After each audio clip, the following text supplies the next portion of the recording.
waktu sehingga kita bisa bergabung bersama dalam kegiatan ini, diseminasi Pendekar 1 pengembangan kompetensi pengelolaan sekolah. Izinkan kami untuk membacakan susunan acara yang akan kita laksanakan pada malam hari ini, yakni yang pertama adalah acara pembukaan, yang kedua menyanyikan lagu Indonesia Raya, yang ketiga ada sambutan. Yang pertama adalah sambutan dari FKKGP Jawa Timur, dan juga yang sambutan yang kedua ada dari BPGP Jawa Tim yang diwakili oleh Pak Muhajir. Kelima adalah paparan materi, yang pertama supervisi manajerial, dan yang materi yang kedua adalah supervisi akademik, dan nanti ada sesi tanya jawab yang kemudian acara berikutnya adalah penutup. Itulah acara pada kegiatan kali ini. Mudah-mudahan kegiatan kita dapat berjalan lancar. Mari kita berdoa bersama-sama. Mudah-mudahan acara kita nanti berjalan sesuai yang kita harapkan bersama. Berdoa menurut keyakinan masing-masing, dipersilahkan.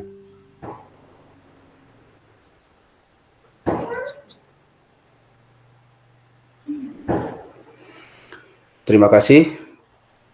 Langsung kita lanjutkan acara yang kedua, yakni menyanyikan lagu Indonesia Raya.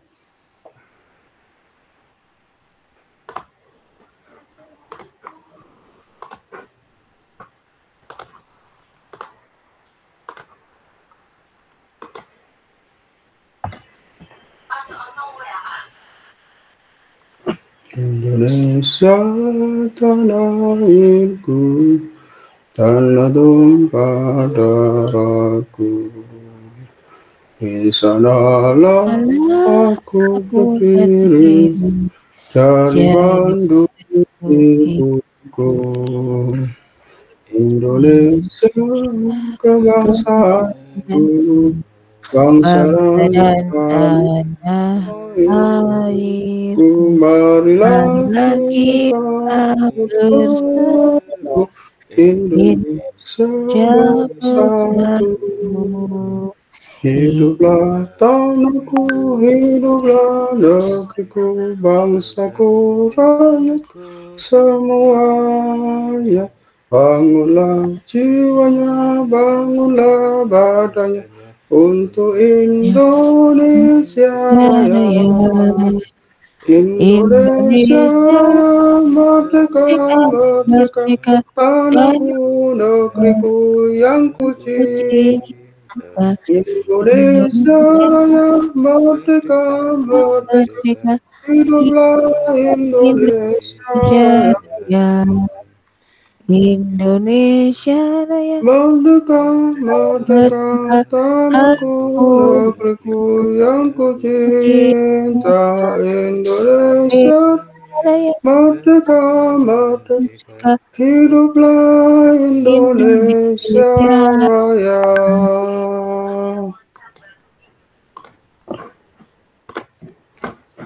Terima kasih. Menginjak acara yang kedua, berikutnya ini acara sambutan. Yang pertama, sambutan disampaikan oleh Bapak Nanang Adang selaku FKKGP Jawa Timur. Kepada beliau kami persilahkan. Terima kasih atas waktu yang diberikan. Sebelumnya mohon izin Pak Anas, suara saya sudah bisa diterima, nggih? Bisa, Pak. Nggih, terima kasih. Bismillahirrahmanirrahim. Assalamualaikum warahmatullahi wabarakatuh. Yang kami hormati Bapak Dr. Muhammad Muhajir, MPD, Widya Iswara, Balai Besar Guru Penggerak Provinsi Jawa Timur. Yang kami hormati Bapak Baharudin, SPDI, MPDI sebagai narasumber, dan juga Ibu Romlah, SPD, SD, kemudian juga moderator Ibu Nining Sulistiani, dan juga host Bapak Anas Andianto. Ya, terima kasih atas kesempatan yang diberikan. Sehubungan dengan suasana masih Syawal, mohon izin untuk menyampaikan selamat Hari Raya Idul Fitri, taqabbalallahu minna wa minkum, minal aidin wal faizin, mohon maaf lahir dan batin. Sebelumnya mohon izin untuk perkenalkan diri. Kebetulan malam hari ini saya diamanahi oleh pengurus Forum Komunikasi Komunitas Guru Penggerak Provinsi Jawa Timur. Jadi sebenarnya untuk ketua mohon maaf malam hari ini tidak bisa hadir sehingga melimpahkan amanah tersebut kepada saya. Kebetulan untuk ketua adalah Pak Rofik dari Kabupaten Madiun, dan sebenarnya Pak Irfan dari Kabupaten Malang ini adalah sekretaris umum untuk FKKGP Jawa Timur. Nah, saya wakilnya Pak Irfan gitu. Sedikit memperkenalkan diri Bu Bapak, untuk FKKGP adalah forum komunikasi seluruh komunitas guru penggerak dari berbagai kabupaten kota yang ada di Provinsi Jawa Timur. Sesuai dengan yang yang di-SK-kan oleh Kepala Balai Besar Guru Penggerak Provinsi Jawa Timur. Ini menghimpun seluruh alumni daripada pendidikan guru penggerak yang ada di Provinsi Jawa Timur begitu. Selanjutnya Ibu Bapak, kami dari pengurus FKKGP Provinsi Jawa Timur ini menyambut dan mengapresiasi yang setinggi-tingginya kepada komunitas guru penggerak Kabupaten Malang yang hari ini masih bersemangat, ya, tetap bersemangat dalam rangka berbagi ilmu kepada sesama rekan-rekan guru, tidak hanya kepada guru penggerak, tetapi juga saya yakin di antara kita mungkin ada juga yang dari guru yang mungkin belum guru penggerak. Mudah-mudahan dengan adanya kegiatan malam hari ini bisa tergerak untuk mengikuti pendidikan guru penggerak gitu. Kemudian kami ucapkan terima kasih juga bahwa kegiatan malam hari ini tentunya merupakan upaya untuk menjawab pertanyaan setelah pendidikan guru penggerak ngapain. Nah, tentunya salah satunya adalah kegiatan malam hari ini yaitu tetap menggerakkan, ya, karena prinsip dari guru penggerak adalah tergerak, bergerak dan menggerakkan, gitu Ibu Bapak. Dan juga menunjukkan eksistensi Ibu Bapak kepada masyarakat khususnya adanya kegiatan guru penggerak. Jadi guru penggerak harapannya tidak hanya berhenti setelah pendidikan guru penggerak, tapi setelah selesai pendidikan guru penggerak tentunya adalah perjuangan untuk menggerakkan rekan-rekan kita khususnya di lembaga sekolah kita masing-masing. Selanjutnya Ibu Bapak, kami menghimbau untuk rekan-rekan guru penggerak yang ada di Kabupaten Malang khususnya untuk mari kita bersama-sama untuk aktif di komunitas guru penggerak, tidak hanya cukup di sekolah saja. Karena dengan adanya komunitas guru penggerak setingkat kabupaten kota, ini tentunya bisa melayani mungkin sekolah-sekolah yang tidak ada guru penggeraknya. Dengan adanya kegiatan-kegiatan seperti ini, tentunya sekolah yang tidak ada guru penggerak bisa ikut mendapatkan manfaat dari pendidikan guru penggerak. Harapannya dengan kegiatan-kegiatan seperti ini, teman-teman yang mungkin belum tergerak untuk mengikuti pendidikan guru bergerak, bisa ikut mengikuti pendidikan guru penggerak. Mungkin sementara itu Ibu Bapak yang bisa kami sampaikan, dan mohon maaf mungkin kami nanti tidak bisa mengikuti sampai selesai karena kebetulan ada undangan tetangga. Dan juga sekali lagi kami mengaturkan terima kasih dari pengurus FKKGP Jawa Timur, terkhusus untuk keynote speaker Bapak Dr. Muhammad Muhajir MPD yang di sela-sela kesibukannya masih berkenan untuk membersamai kita, ya, rekan-rekan guru penggerak khususnya di Kabupaten Malang. Selagi selamat dan sukses, selamat berkegiatan. Terima kasih atas kesempatannya, dan mudah-mudahan nanti, mohon maaf, kebetulan saya adalah koordinator guru penggerak Kabupaten Pacitan. Nah, harapan kami Ibu Bapak nanti bisa bergantian ketika ada kegiatan di Kabupaten Pacitan, Ibu Bapak bisa bergabung dengan kami yang ada di Kabupaten Pacitan. Ya, syukur-syukur nanti juga jalan-jalan ke Kabupaten Pacitan, ya, monggo pinara. Mungkin begitu Pak Anas dan Ibu Bapak semuanya. Sekali lagi terima kasih kepada Bapak Dr. Muhammad Muhajir dan juga narasumber. Selamat berkegiatan. Terima kasih. Assalamualaikum warahmatullahi wabarakatuh. Waalaikumsalam warahmatullahi wabarakatuh. Diucapkan terima kasih kepada Pak Nanang Adang selaku perwakilan dari FKKGP Jawa Timur. Bapak Ibu, acara persambutan yang kedua yakni akan disampaikan oleh kepada yang terhormat Bapak Dr. Muhammad Muhajir MPD selaku Wideswara BPGP Jawa Timur. Kepada beliau kami persilahkan.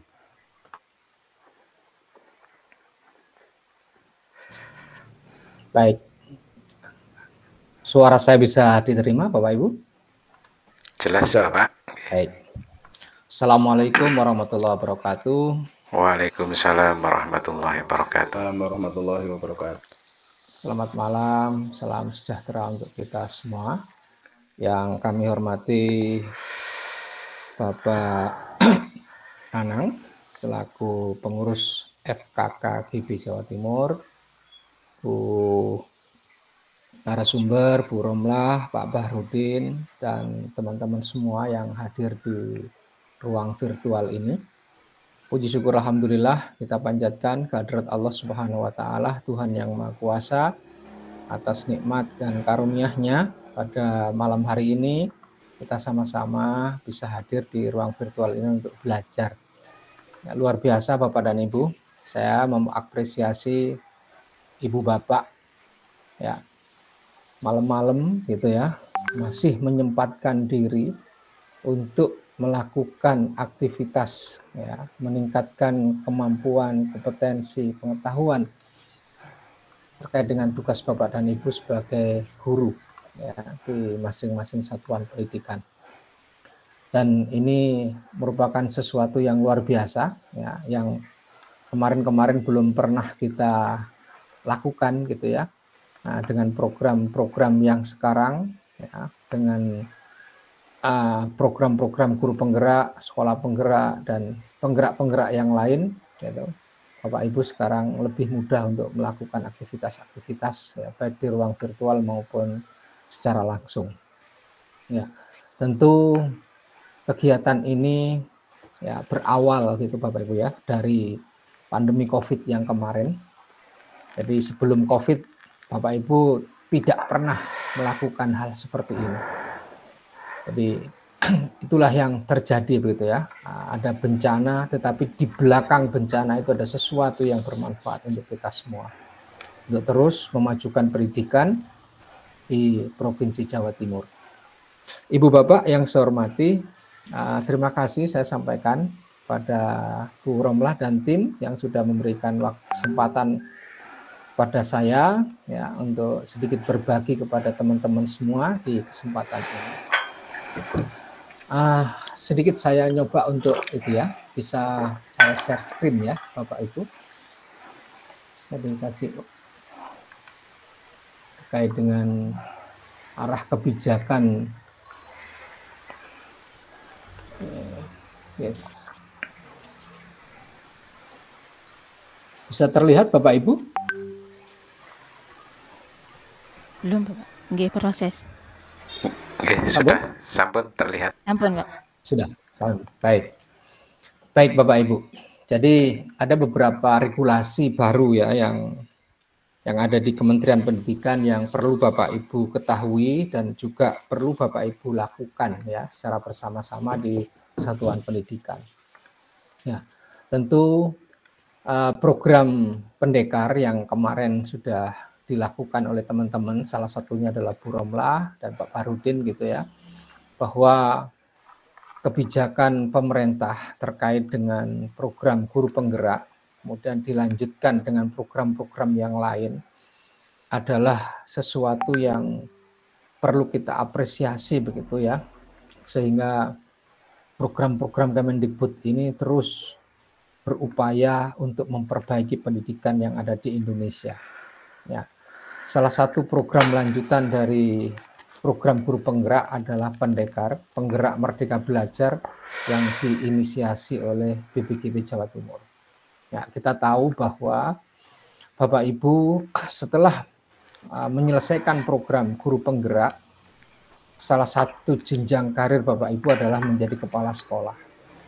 Nah, di sini penting sekali kami memberikan sedikit ya keilmuan terkait dengan bagaimana mengembangkan sekolah.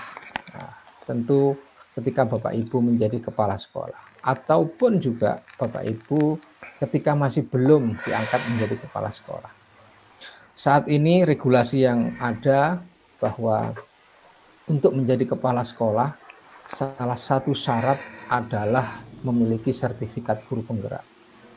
Nah, ketika dulu kepala sekolah yang sekarang sedang menjabat, sebelum mereka menjabat, mereka diberikan pelatihan gitu ya, selama kurang lebih 3 bulan ya.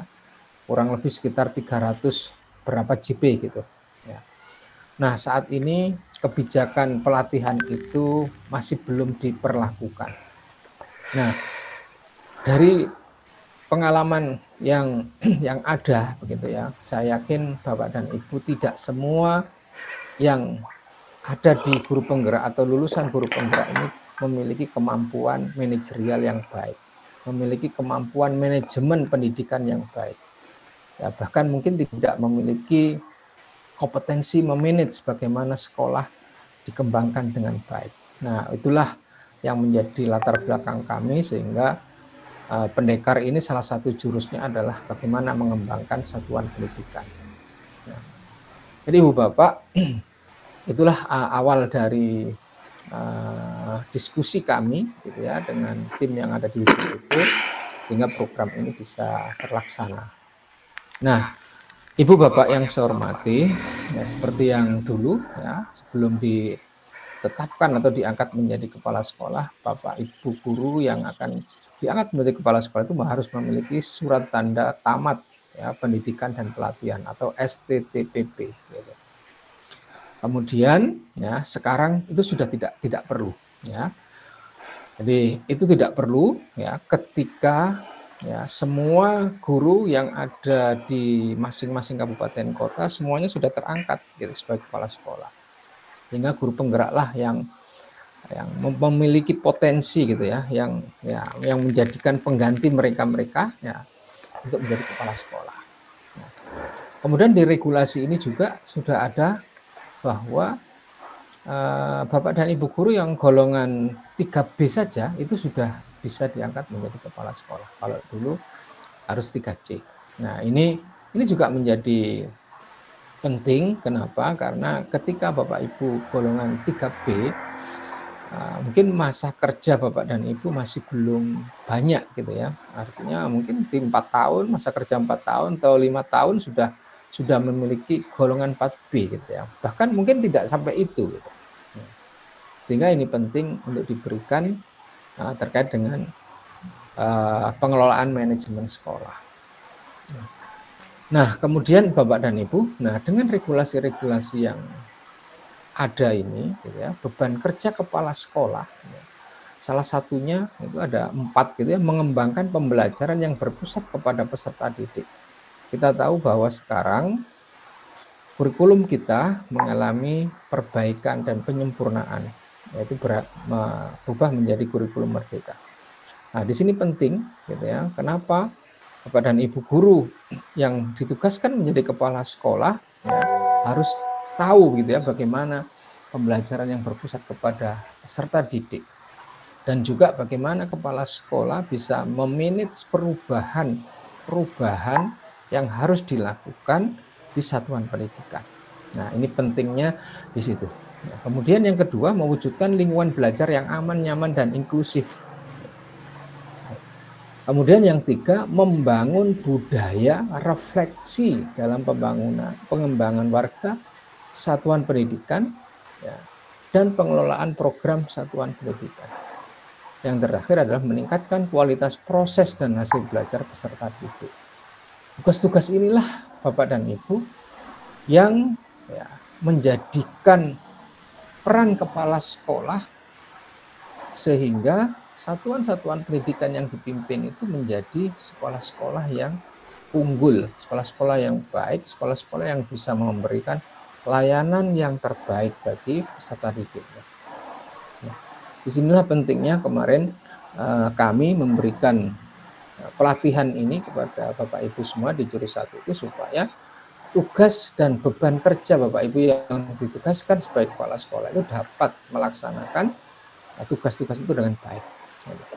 Nah, kemudian yang berikutnya ya, jadi seperti ini tadi ya, beban kerja kepala sekolah yang sudah saya bacakan tadi, saya sampaikan tadi gitu ya. Di samping itu ada hal-hal baru yang harus Bapak Ibu ketahui tentang regulasi-regulasi yang ada sekarang. Nah, ini juga sangat penting sekali Bapak dan Ibu. Yang pertama terkait dengan model kompetensi kepala sekolah. Kemudian yang kedua juga tentang model kompetensi guru. Tentu ada beberapa hal ya, inovasi-inovasi yang dilakukan oleh Kementerian Pendidikan. Terkait dengan model kompetensi kepala sekolah dan juga model kompetensi guru, saat ini sudah dikembangkan pengelolaan kinerja, baik kinerja guru maupun kepala sekolah, yang sudah terintegrasi dengan PMR. Nah, hal ini juga akan memberikan dampak gitu ya, kepada satuan pendidikan dan juga dampak kepada murid-murid ya, yang mendapatkan perlakuan ya, dari Bapak Ibu guru dan kepala sekolah, sehingga murid-murid tadi yang saya sampaikan tadi bisa mendapatkan layanan yang maksimal. Kemudian yang berikutnya ada regulasi tentang pedoman pengembangan kompetensi secara berkelanjutan bagi guru. Ya, bagaimana guru-guru itu ditingkatkan kompetensinya secara berkelanjutan. Dan yang berikutnya juga ada peran pengawas, ya, peran pengawas sekolah dalam implementasi kebijakan Merdeka Belajar dalam satuan pendidikan. Nah, ini juga penting sekali untuk diketahui Bapak dan Ibu. Ya, kita tentu tahu bahwa Bapak Ibu guru penggerak itu bisa menduduki jabatan pengawas sekolah. Gitu ya. Jadi di platform Merdeka Mengajar sudah dibuka gitu ya kesempatan bahwa teman-teman guru penggerak itu karirnya bisa menjadi kepala sekolah dan juga bisa menjadi pengawas sekolah. Nah, dengan demikian saya berharap Bapak dan Ibu semuanya juga mempelajari tentang bagaimana peran pengawas sekolah untuk saat ini. Tentu Bapak Ibu, peran pengawas sekolah saat ini ada beberapa pergeseran-pergeseran, tidak seperti yang dulu. Dan ini semuanya untuk kemajuan pendidikan. Ya, jadi tidak hierarkis ya, kalau saat ini tidak hierarkis seperti dulu, tetapi malah sekarang ini adalah menjadi pendamping satuan pendidikan untuk memberikan layanan yang terbaik. Dan yang terakhir, regulasi yang terakhir adalah Permendikbudristek nomor 12 tahun 2024 tentang kurikulum pada pendidikan anak usia dini, jenjang pendidikan dasar dan jenjang pendidikan menengah. Nah, kita tahu bahwa kurikulum Merdeka yang saat ini sedang dilaksanakan oleh ya beberapa sekolah, ya, tidak seluruh sekolah, ya, untuk tahun angkatan yang akan datang 2024-2025 diharapkan seluruh satuan pendidikan bisa menerapkan kurikulum Merdeka. Nah, Ibu Bapak sebagai orang yang terdepan, ya, yang memiliki kemampuan, ya, yang memiliki semangat tinggi gitu ya untuk memperbaiki pendidikan, untuk meningkatkan kualitas pendidikan ini, diharapkan gitu ya bisa mengawal gitu ya. Jadi Bapak Ibu bisa mengawal regulasi-regulasi yang ada tadi sehingga peran Bapak dan Ibu bisa maksimal di daerah-daerah. Jadi ini yang diharapkan oleh pemerintah pusat sehingga muncul satuan-satuan pendidikan di daerah-daerah ya, yang memberikan layanan terbaik dan menghasilkan prestasi-prestasi yang banyak ya bagi peserta didik sehingga pendidikan yang ada di daerah-daerah ini kualitasnya meningkat. Jadi itu Bapak Ibu sedikit yang bisa saya sampaikan pada kesempatan ini. Mudah-mudahan Bapak Ibu semuanya terus ya berkomitmen ya, tergerak, bergerak dan menggerakkan. Ini selalu menggelora ya di Bapak Ibu semuanya sehingga betul-betul pendidikan ini akan meningkat kualitasnya dan anak-anak akan mendapatkan dampak yang lebih besar ya dari Bapak Ibu semua. Saya yakin Ibu Bapak apa yang Bapak Ibu lakukan ya semuanya akan bermanfaat. Ya. Apa yang Bapak Ibu lakukan ya dan seperti pada malam hari ini gitu ya, Bapak Ibu bisa berbagi, bisa mencari ilmu gitu ya. Itu adalah bagian-bagian yang baik gitu ya. Adalah termasuk bagian tolabul ilmu yang di sana nilainya sangat besar sekali ya, tidak hanya bagi Bapak Ibu gitu, tapi bagi lingkungan sekitar dari Bapak Ibu semua yang mendapatkan impact atau dampak dari aktivitas-aktivitas Bapak Ibu semua. Itu saja yang bisa saya sampaikan. Mohon maaf apabila ada hal-hal yang kurang berkenan dan saya juga mungkin tidak bisa menyelesaikan sampai habis gitu ya. Monggo dilanjutkan Bu Romlah, kita tetap semangat ya untuk kebaikan pendidikan yang ada di Indonesia. Akhirul kalam, wabillahi taufiq wal hidayah. Assalamualaikum warahmatullahi wabarakatuh. Waalaikumsalam warahmatullahi wabarakatuh. Terima kasih. Terima kasih Pak Muhajir atas sambutan dan juga motivasinya. Memang seperti itulah kita sebagai guru penggerak harus selalu mengupgrade baik itu pengetahuan dan juga keahlian kita. Oke Bapak Ibu, kita masuk di sesi pemaparan materi yang nantinya akan dipandu oleh Ibu Nining. Kepada Bu Nining, kami persilahkan. Terima kasih kepada host Bapak Anas Andrianto. Sebelumnya apakah suara saya terdengar dengan jelas? Jelas, Ibu. Sampun jelas. Baik, terima kasih. Assalamualaikum warahmatullahi wabarakatuh. Waalaikumsalam warahmatullahi wabarakatuh. Selamat malam, salam sejahtera untuk kita semua. Kepada yang terhormat Bapak Dr. Muhammad Muhajir MPD, serta Bapak Nanang Adang Kusnidar MPD, kami sampaikan terima kasih telah membersamai kami. Selamat malam Bapak. Selamat malam. Ya, selamat malam Bu Nining. Juga kepada narasumber kita yang kami hormati, Bapak Bahrodin SPDI, MPDI, serta Ibu Romlah SPDSD. Selamat malam Bapak Ibu. Selamat malam. Selamat malam. Tidak lupa host kita Bapak Anas Andrianto. Baik, selagi masih bulan Syawal, kami sampaikan selamat Hari Raya Idul Fitri. Mohon maaf lahir dan batin, mudah-mudahan kita semua kembali fitri setelah 1 bulan menjalani ibadah pada bulan Ramadan. Amin ya rabbal alamin. Amin ya rabbal alamin. Baik Bapak Ibu, pada sesi paparan materi ini ada 2 materi yang akan disampaikan oleh 2 narasumber hebat kita. Materi yang pertama yaitu materi supervisi manajerial yang akan disampaikan oleh Bapak Bahrodin. Kemudian materi yang kedua, materi supervisi akademik yang akan disampaikan oleh Ibu Romlah, serta nanti yang ketiga yaitu akan kami buka sesi tanya jawab. Baik, rasanya sudah tidak sabar. Oh iya, tidak lupa kami belum menyapa para hadirin, para peserta. Salam sehat, salam bahagia selalu untuk peserta diseminasi Pendekar Jurus 1 Pengembangan Kompetensi Pengelolaan Sekolah Komunitas Guru Penggerak Kabupaten Malang. Salam sehat selalu. Assalamualaikum Bapak Ibu.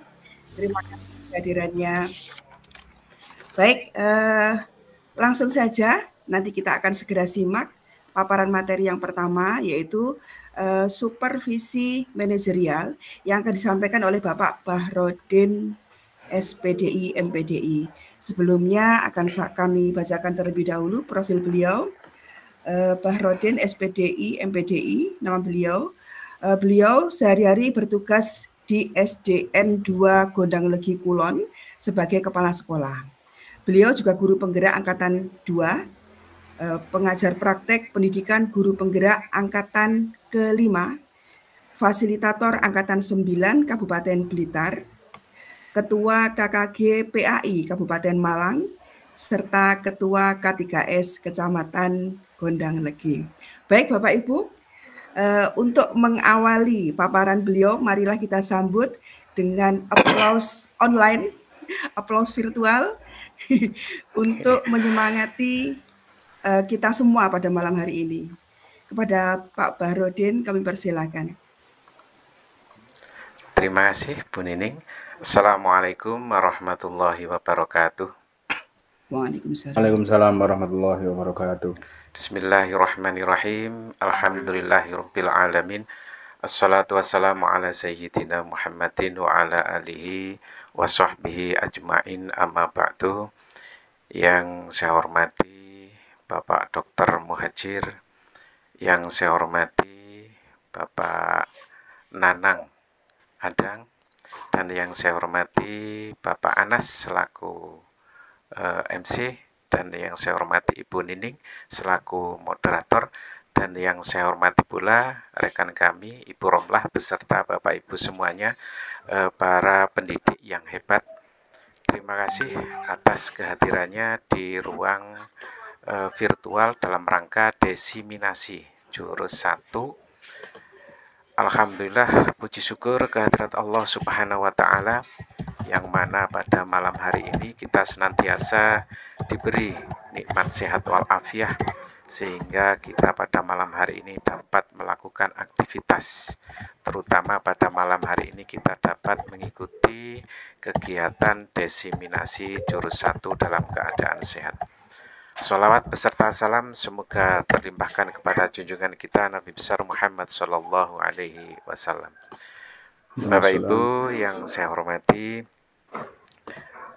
alhamdulillah tadi di awal apa yang mau saya sampaikan ini ternyata sudah banyak sekali disinggung oleh Bapak Doktor.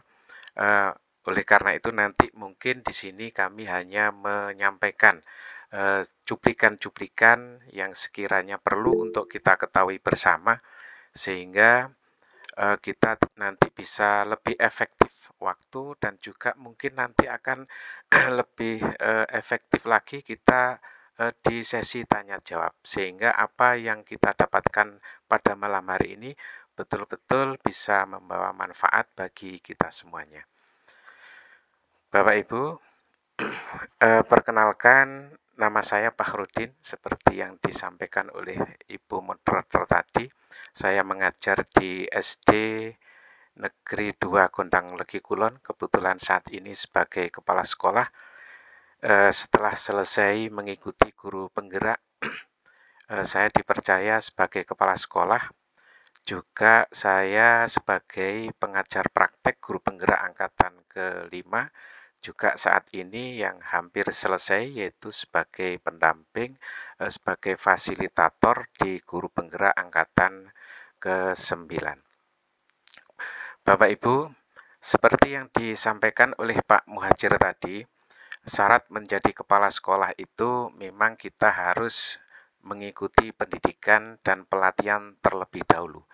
Kebetulan saya dulu juga di samping sebagai guru penggerak, sebelum sebagai guru penggerak saya juga mengikuti diklat kepala sekolah, dan alhamdulillah ketika saya mengikuti pendidikan guru penggerak ini, apa yang belum saya dapatkan ketika diklat kepala sekolah ini bisa saya dapatkan di pendidikan guru penggerak ini. Dan memang pendidikan guru penggerak ini sangat-sangat dibutuhkan sekali kita sebagai pemimpin pembelajaran di sekolah. Oleh karena itu, kami mohon Bapak Ibu mungkin yang saat ini menjadi kepala sekolah bisa mendorong anggota dari Bapak Ibu semuanya untuk bisa mengikuti pendidikan guru penggerak. Karena ilmu-ilmu yang kita dapatkan di guru penggerak ini sangat luar biasa sekali dan sangat bermanfaat sekali untuk kita terapkan di sekolah masing-masing. Bapak Ibu, izin share screen seperti tugas yang diberikan kepada saya, yaitu untuk menyampaikan materi supervisi manajerial. Sampun terlihat nggih Bapak Ibu?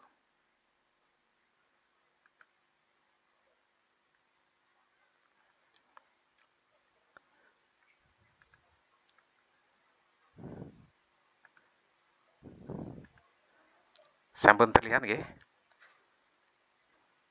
Sudah, Bapak. Sudah, Bapak. Oh nggih, terima kasih.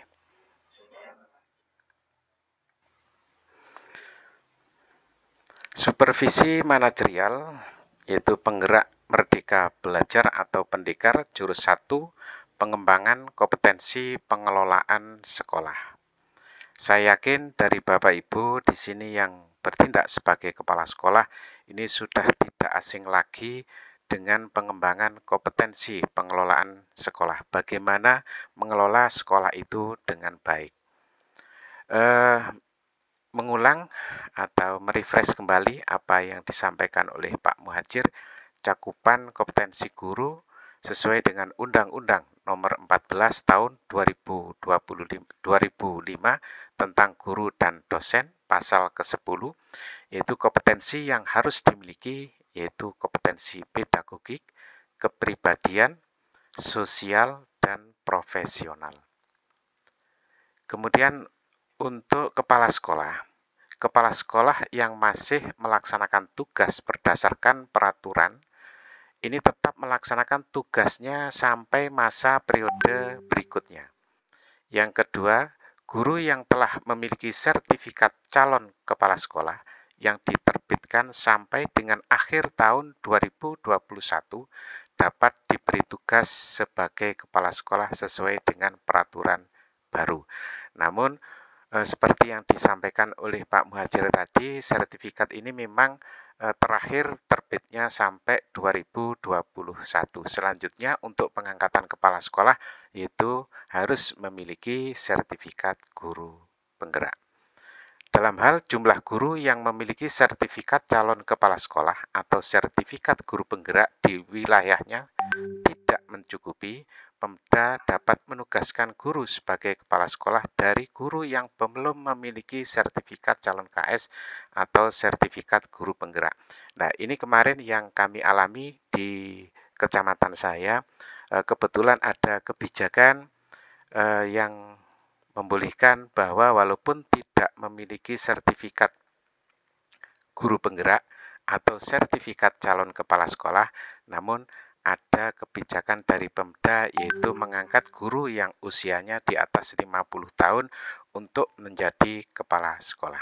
Namun hal itu tidak mengurangi bobot dari calon kepala sekolah, karena calon kepala sekolah yang diajukan ini memang betul-betul guru yang kompeten untuk memimpin di sekolah.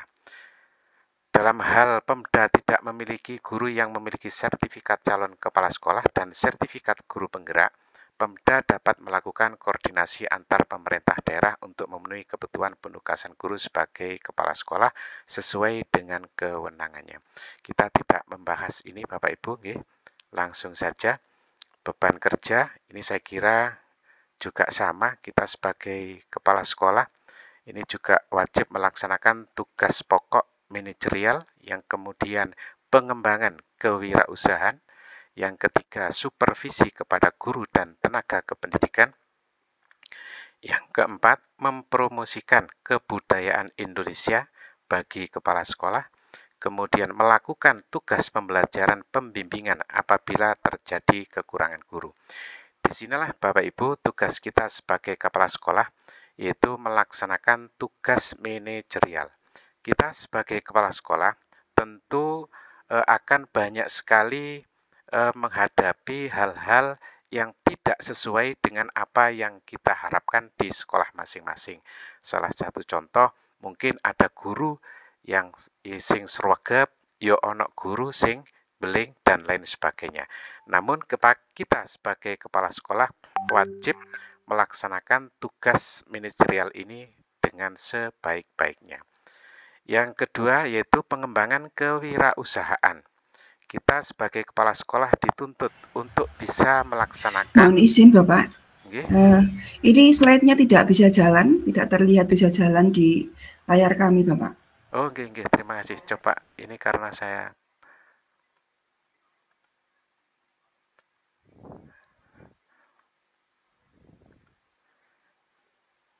sudah berganti slide-nya. Sampun. Oh, nggih, kalau diperbesar tadi mungkin tidak bisa berganti. Nggih, saya ginikan aja. Saya ulangi, Bapak Ibu, kita sebagai kepala sekolah ini juga mempunyai beban kerja yang harus kita laksanakan dengan sebaik-baiknya, terutama kita harus melaksanakan tugas pokok yaitu manajerial. Kita harus memanage warga sekolah agar cita-cita sekolah ini sesuai dengan visi dan misi yang kita harapkan. Di samping itu, yang kedua, kita sebagai kepala sekolah ini juga wajib mengembangkan kewirausahaan. Tentu di sekolah Bapak Ibu ini bermacam-macam potensi yang mungkin lupa kita kembangkan. Nah, ini butuh kerjasama yang baik antar semua warga sekolah, terutama di sini adalah sangat diperlukan kepemimpinan seorang kepala sekolah untuk mewujudkan semua itu.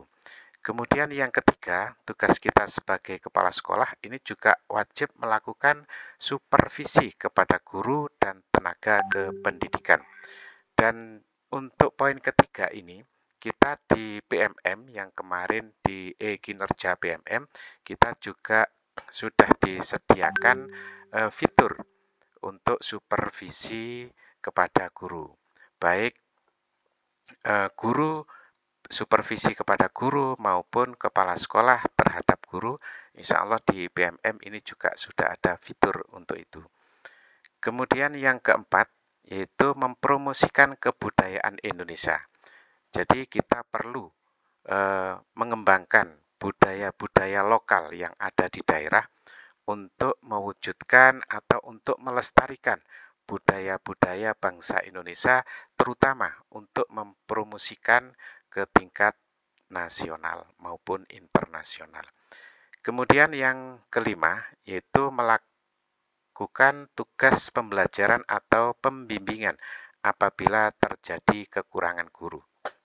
Walaupun kita sebagai kepala sekolah, apabila di kelas ini kok terjadi kekosongan, contohnya walaupun di sekolah kita gurunya lengkap, tetapi di kelas itu kok ada kekosongan, mungkin guru izin sakit. Nah, kita sebagai kepala sekolah wajib untuk mendampingi anak-anak kita untuk belajar. Kalau kita dulu sebelum kepala sekolah juga sudah terbiasa mengajar, makanya apabila ada kelas yang kosong, kita sebagai kepala sekolah juga bertanggung jawab. Apabila ada guru yang tidak hadir, kita harus mengisi kelas. Paling tidak kita bisa membersamai anak-anak di dalam belajar. Pemberhentian, saya kira ini tidak usah saya sampaikan. Selanjutnya kita mari berbagi, Bapak Ibu. Bapak Ibu saya minta untuk menuliskan di Jamboard, nanti pilih yang di sticky note. Ada 2 pertanyaan, dan ini nanti sifatnya kita saling berbagi mawon. Apa yang Bapak Ibu ketahui tentang kompetensi manajerial? Ini nanti ada di slide pertama. Dan yang kedua, apa tugas kepala sekolah dalam kegiatan manajerial? Link Jamboard kami bagikan di chat, nggih. Monggo langsung bisa panjenengan klik. Saya stop dulu.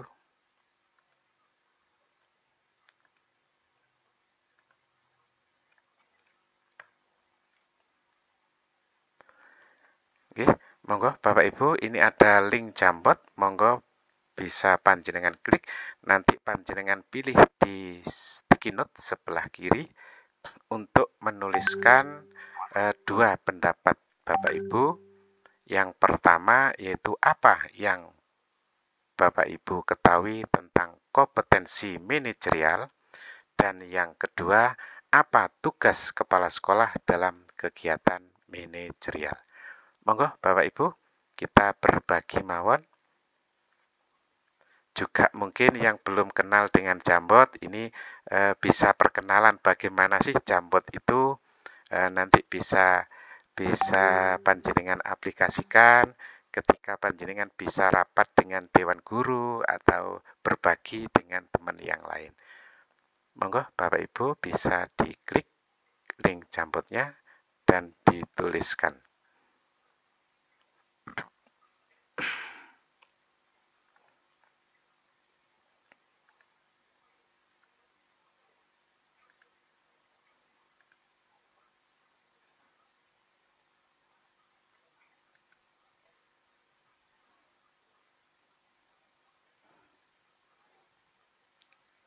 Bisa dipilih di bawahnya tanda panah, sticky note.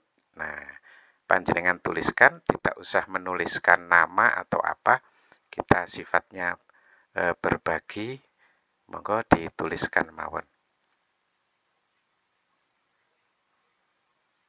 Untuk warna bisa diubah-ubah sesuai dengan keinginan Bapak Ibu.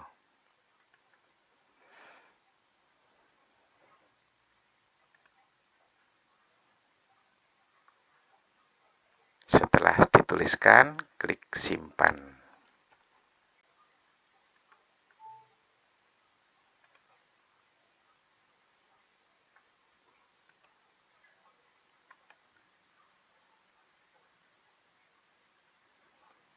Untuk efisien waktu nanti saya tidak akan terlalu panjang, mungkin sampai jam 8:15 saya harapkan ini nanti bisa lanjut ke materi kedua dan kita lanjut ke sesi tanya jawab.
Terima kasih yang sudah menuliskan. Lanjut ke halaman kedua, nggih, Bapak Ibu. Apa tugas kepala sekolah dalam kegiatan manajerial?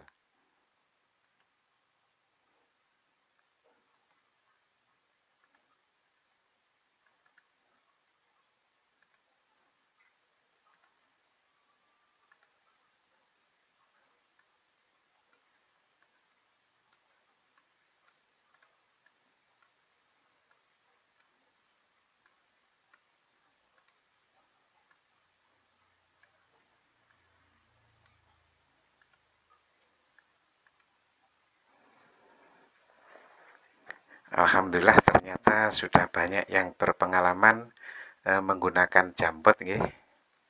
Terima kasih.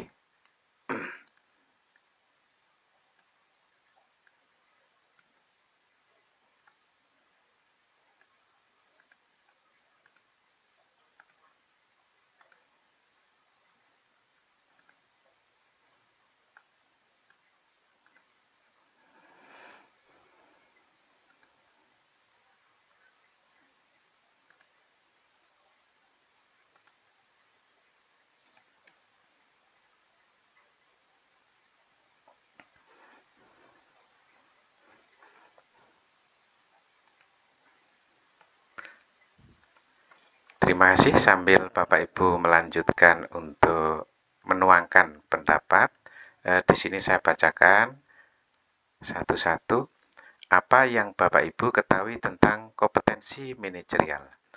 Kompetensi manajerial adalah kompetensi atau kemampuan kepala sekolah untuk memimpin dan mengelola sekolah agar menjadi sekolah yang diharapkan oleh semua warga sekolah. Terima kasih, baik sekali. Selanjutnya, kompetensi manajerial adalah kemampuan untuk memimpin dan mengelola sebuah organisasi atau lembaga. Bagus sekali. Selanjutnya,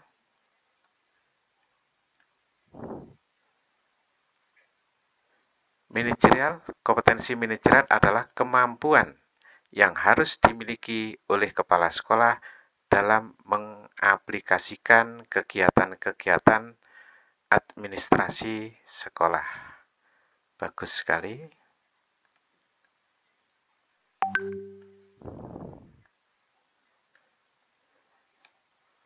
Kompetensi manajerial adalah kemampuan kepala sekolah untuk mengelola. Ini terhapus, ada yang menghapus. Oke, saya lanjut. apa tugas kepala sekolah dalam kegiatan manajerial? Yaitu mengelola aset untuk mewujudkan visi organisasi. Bagus sekali. Menentukan tujuan, merumuskan program pendidikan, membuat strategi pengembangan, menentukan standarisasi pencapaian tujuan. Bagus sekali.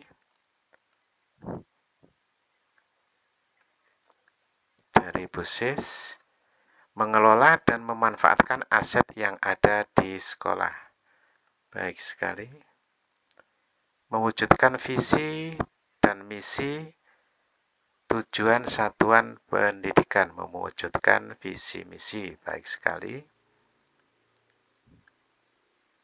Tugas kepala sekolah dalam kegiatan manajerial, mengelola sumber daya sekolah agar tujuan sekolah bisa terwujud. Baik sekali. Tugas kepala sekolah kegiatan manajerial yaitu merencanakan, mengorganisasikan, melaksanakan, dan mengevaluasi. Baik sekali. Membuat program, melaksanakan supervisi, melakukan evaluasi program, dan melakukan supervisi.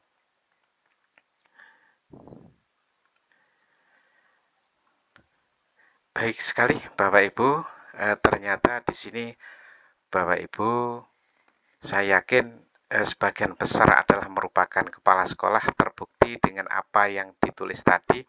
Ini sudah sesuai dengan apa yang diharapkan. Selanjutnya, saya share screen lagi.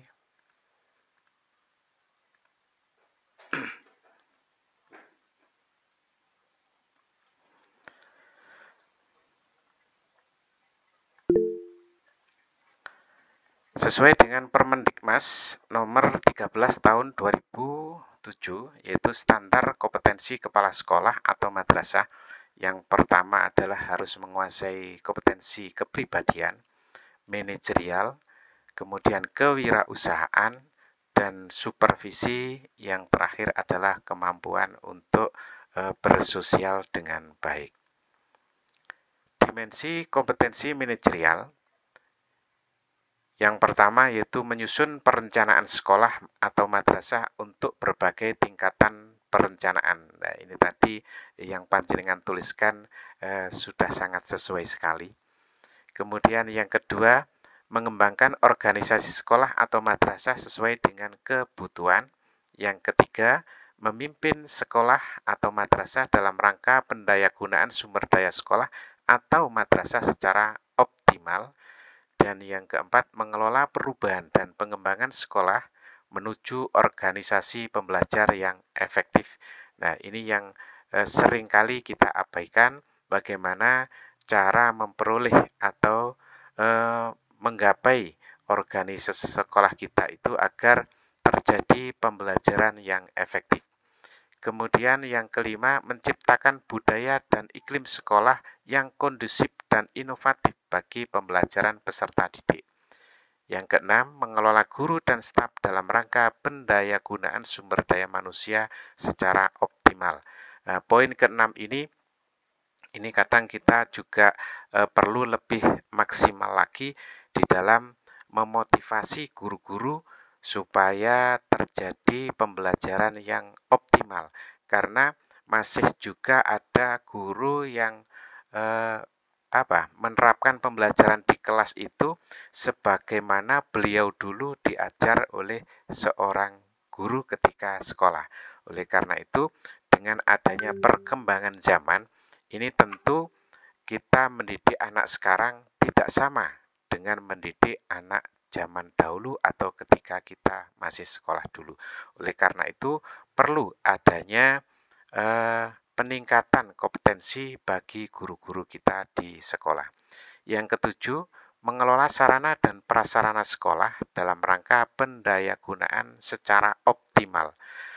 Di sini kadang kita mengeluh dalam pembelajaran sarana sekolah kurang dan lain sebagainya. Namun kita lupa, ternyata masih banyak sarana dan prasarana yang bisa kita maksimalkan di sekolah, namun kadang kita menghiraukan atau mungkin tidak terpikir sebelumnya. Jadi di sekolah itu banyak sekali aset-aset yang bisa kita optimalkan untuk pengembangan sekolah, terutama di dalam pembelajaran. Yang kedelapan, mengelola hubungan sekolah dan masyarakat dalam rangka pencarian dukungan, ide, sumber pelajar, dan pembiayaan sekolah atau madrasah. Untuk poin yang ke-8, saya kira panjenengan semuanya ini sudah tidak asing lagi. Untuk mewujudkan pengembangan sekolah tentunya harus terjadi kolaborasi dari berbagai pihak. Selanjutnya yang ke-9, yaitu mengelola peserta didik dalam rangka penerimaan peserta didik baru dan penempatan pengembangan kapasitas peserta didik. Mengelola peserta didik baru ini, Bapak Ibu, akhir-akhir ini, mohon maaf saya sampaikan, sekolah-sekolah SD negeri, ini utamanya, ini minat orang tua atau minat masyarakat, ini sangat menurun sekali untuk menyekolahkan anaknya di SD negeri. Nah, saat ini, akhir-akhir ini terjadi anomali, yaitu masyarakat itu lebih percaya menyekolahkan anaknya ke lembaga-lembaga SD swasta. Disinilah peran kita sebagai guru penggerak, peran kita sebagai kepala sekolah, bagaimana caranya untuk mewujudkan agar sekolah kita itu disenangi atau dibutuhkan atau menjadi rujukan bagi masyarakat sekitar sekolah agar menyekolahkan anaknya ke sekolah kita atau sekolah negeri. Yang ke-10, mengelola pengembangan kurikulum dan kegiatan pembelajaran sesuai dengan arah dan tujuan pendidikan nasional. Tentunya kurikulum tetap kita harus mengikuti apa yang sudah ditetapkan oleh pemerintah. Kemudian yang ke-11, mengelola keuangan sekolah sesuai dengan prinsip pengelolaan yang akuntabel, transparan, dan efisien. Bapak Ibu, di sini kadang kita sebagai kepala sekolah, bila di dalam mengelola terutama keuangan, kita tidak akuntabel, tidak transparan, ini juga bisa menimbulkan polemik di sekolah. Oleh karena itu, kita sebagai pemimpin atau sebagai kepala sekolah wajib di dalam memanajemen keuangan sekolah ini dengan sebaik-baiknya. Yang ke-12, mengelola ketatausahaan sekolah dalam mendukung pencapaian tujuan sekolah atau madrasah. Yang ke-13, mengelola unit layanan khusus sekolah dalam mendukung kegiatan pembelajaran dan kegiatan peserta didik di sekolah. Di sekolah-sekolah ini perlu adanya layanan khusus, karena banyak sekali anak-anak di sekolah kita itu yang perlu pembimbingan secara khusus. Bukan pembimbingan itu bukan hanya dibutuhkan oleh anak-anak yang berprestasi saja, tetapi anak-anak yang mengalami kesulitan belajar pun ini kita juga perlu mengadakan pembimbingan atau memberikan layanan secara khusus. Yang ke-14, mengelola sistem informasi sekolah atau madrasah dalam mendukung penyusunan program dan pengambilan keputusan. 15, memanfaatkan kemajuan teknologi informasi bagi peningkatan pembelajaran dan manajemen sekolah. Dan yang ke-16, melakukan monitoring, evaluasi, pelaporan pelaksanaan program kegiatan sekolah dengan prosedur yang tepat serta merencanakan tindak lanjutnya. Disinilah peran kita sebagai manajer atau sebagai kepala sekolah harus melakukan monitoring, evaluasi, juga melaporkan kegiatan evaluasi dan monitoring, kemudian juga merencanakan tindak lanjutnya. Jadi kita monitoring, juga evaluasi, juga harus ada tindak lanjutnya. Selanjutnya, rincian kompetensi dan indikatornya. Ini terlalu banyak kalau saya bacakan semuanya, nggih, Bapak Ibu.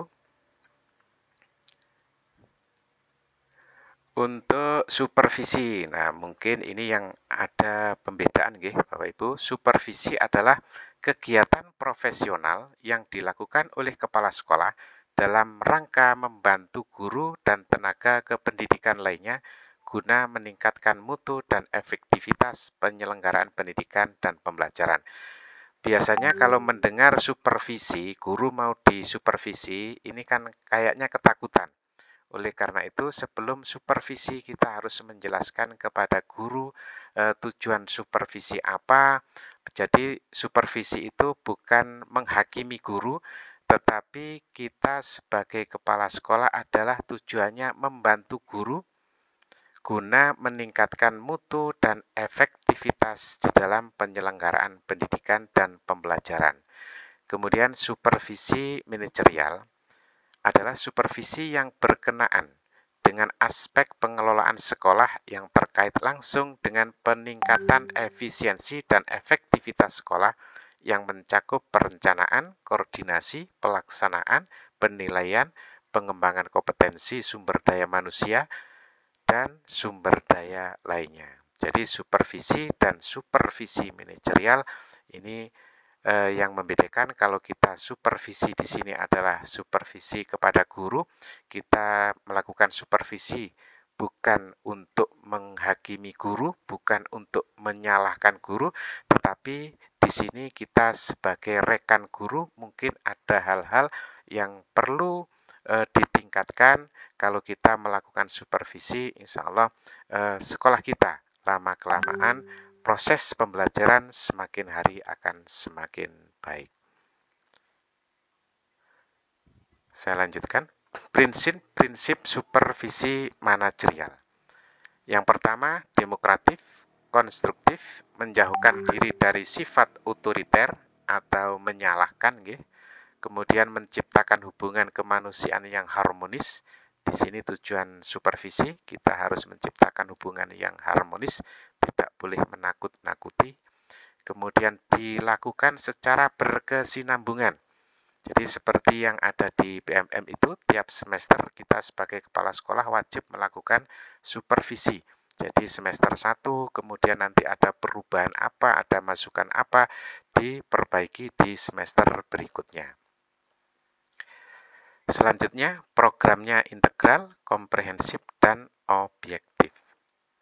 Prinsip yang pertama yaitu demokratif, tidak dominan tetapi aktif dan kooperatif. Jadi dalam melakukan supervisi, kita harus menghindari jangan sampai kita dominan, yang terkesan kita menghakimi guru dan lain sebagainya. Yang kedua, prinsip konstruktif. Jadi harus konstruktif, kita harus bisa memberikan masukan-masukan yang baik atas apa yang telah kita amati. Yang selanjutnya yaitu prinsip kemitraan, tidak otoriter. Jadi di sini kita bisa bermusyawarah dengan guru, bisa melakukan kemitraan yang baik. Jadi terjadi komunikasi yang baik antara kepala sekolah dan guru. Juga guru tidak segan untuk menyampaikan pendapatnya, kepala sekolah juga akan tepat di dalam melakukan masukan-masukan yang diberikan. Yang selanjutnya, prinsip harmonis, terbuka, kesetiakawanan, dan informal. Jadi ini informal. Jangan sampai kita secara formal seakan-akan ada jarak antara kepala sekolah dan guru. Jadi kita fleksibel di dalam melakukan supervisi, karena supervisi tujuannya adalah untuk memperbaiki apa yang kurang, bukan untuk menjustifikasi kesalahan dari guru. Selanjutnya, prinsipnya harus berkesinambungan. Seperti yang saya sampaikan tadi, mungkin di semester 1 kita melakukan supervisi kepada guru, ada masukan, kemudian ada tindak lanjut di semester berikutnya. Jadi hasil dari supervisi ini juga harus berkesinambungan. Yang selanjutnya, prinsip integral. Jadi semua dalam melakukan supervisi ini harus integral. Jadi apa-apa yang menjadi permasalahan guru di kelas ini juga bisa ada masukan-masukan yang baik. Karena guru melakukan suatu tindakan tentu tentu juga ada alasan-alasan. Oleh karena itu kita sebagai kepala sekolah juga harus memahami apa kebutuhan guru. Yang selanjutnya, prinsip objektif. Kita harus objektif ya Bapak Ibu di dalam melakukan supervisi. Kemudian metode dan teknik supervisi manajerial. Untuk metode bisa mentoring dan evaluasi, kemudian refleksi, kemudian FGD. FGD ini merupakan bentuk wawancara semi terstruktur dengan fokus pada topik yang telah ditetapkan sebelumnya dan dipandu oleh seorang moderator ahli. Kemudian DELBI.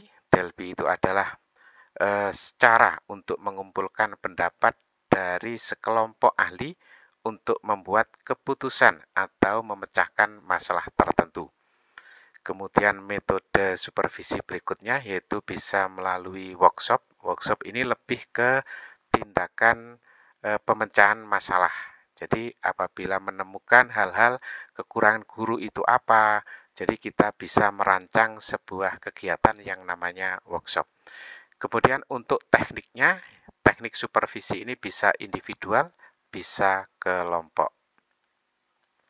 Langkah-langkah pelaksanaan monitoring dan evaluasi, menentukan tujuan, menentukan aspek, menyiapkan instrumen, menyusun jadwal pelaksanaan monitoring dan evaluasi, melaksanakan, dan lain sebagainya. Saya kira ini juga tidak asing bagi Bapak Ibu. Saya lanjut aja. Teknik supervisi yang individual, yaitu kita harus mengadakan pertemuan secara individu, kemudian menilai diri sendiri. Teknik supervisi kelompok, ini bisa melalui kerja kelompok, melalui diskusi panel, dan loka karya. Bapak Ibu, ini ada sebuah keynote dari Bapak Menteri Nadiem Makarim. Kepala sekolah itu harus sering jalan-jalan ke dalam kelas, duduk, observasi, dan memberikan masukan. Siapa tahu belajar juga ada teknik-teknik baru. Terima kasih Bapak Ibu, mungkin itu yang dapat saya sampaikan. Nanti kita bisa berbagi, bisa bertanya jawab di sesi tanya jawab. Saya akhiri, Assalamualaikum warahmatullahi wabarakatuh. Waalaikumsalam warahmatullahi wabarakatuh. Terima kasih Bapak Bahrudin atas pemaparan materinya. Ini materi yang disampaikan adalah materi-materi yang viral yang saat ini sedang terlaksana pada bulan-bulan Maret, April hingga Mei ini. Baik Bapak Ibu, untuk paparan materi yang kedua yaitu paparan materi supervisi akademik yang akan disampaikan oleh narasumber kita yang kedua yaitu Ibu Romlah SPD SD. Beliau adalah Kepala Sekolah SDN 1 Jambesari Poncokusumo. Beliau juga guru penggerak angkatan kedua, pengajar praktik angkatan ke-7 yang saat ini ditugaskan kembali di angkatan ke-10. Beliau juga adalah Google Master Trainer level 1. Kepada beliau dipersilakan untuk memaparkan materinya. Terima kasih Bu Nining. Mohon izin Bapak Ibu, apakah suara saya terdengar jelas? Sangat jelas, Bu Rom. Jelas, alhamdulillah. Ini tadi gangguan wifi. Bapak Ibu, assalamualaikum warahmatullahi wabarakatuh.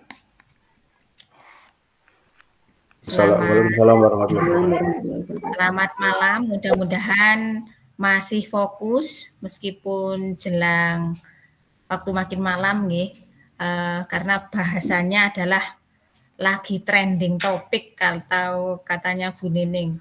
Ya kalau kita menyebutnya tadi oleh Pak Bahrudin sudah banyak disinggung masalah supervisi, khususnya supervisi manajerial, walaupun supervisi akademik juga sudah disinggung sedikit. Istilahnya sekarang yang keren adalah observasi pembelajaran. Dan saya yakin Bapak Ibu juga masih dalam alur itu. Izin share screen. Namun demikian Bapak Ibu, saya yakin ini tidak hanya kepala sekolah, tetapi juga ada Bapak Ibu Dewan Guru. Kalau tadi Pak Bahrudin mengatakan, apakah benar sama dengan pengalaman panjenengan semua, bahwa ketika ada supervisi seolah-olah menjadi momok tersendiri bagi Bapak Ibu. Apakah begitu? Apakah benar? Mohon disampaikan di kolom chat sembari saya izin share screen. Apakah benar ketika ada wacana supervisi maka seolah-olah menjadi momok tersendiri bagi Bapak Ibu Dewan Guru itu. Jendela.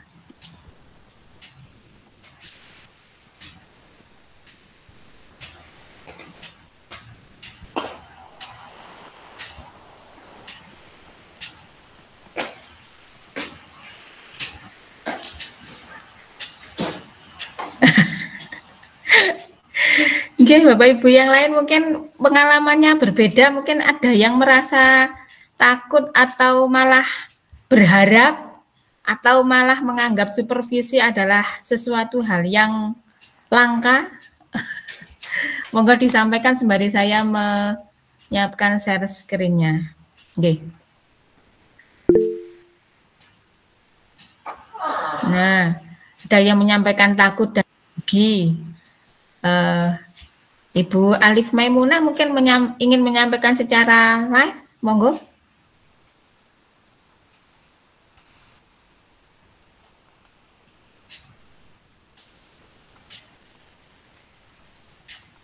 Bisa dinyalakan mikrofonnya, Bu.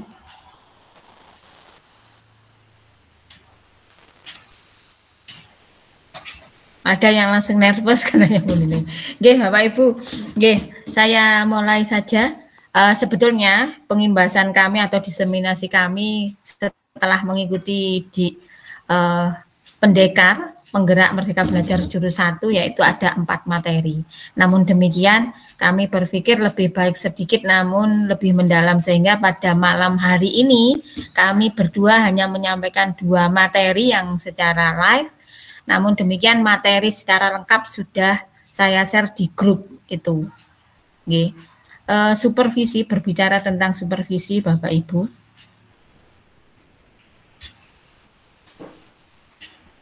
Sebelum ke sana, supervisi adalah termasuk salah satu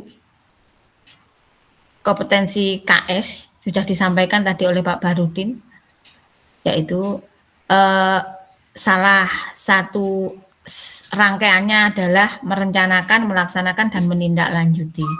Sementara yang akan saya sampaikan kali ini adalah khusus kepada supervisi akademik atau supervisi yang langsung mengarah pada kegiatan pembelajaran.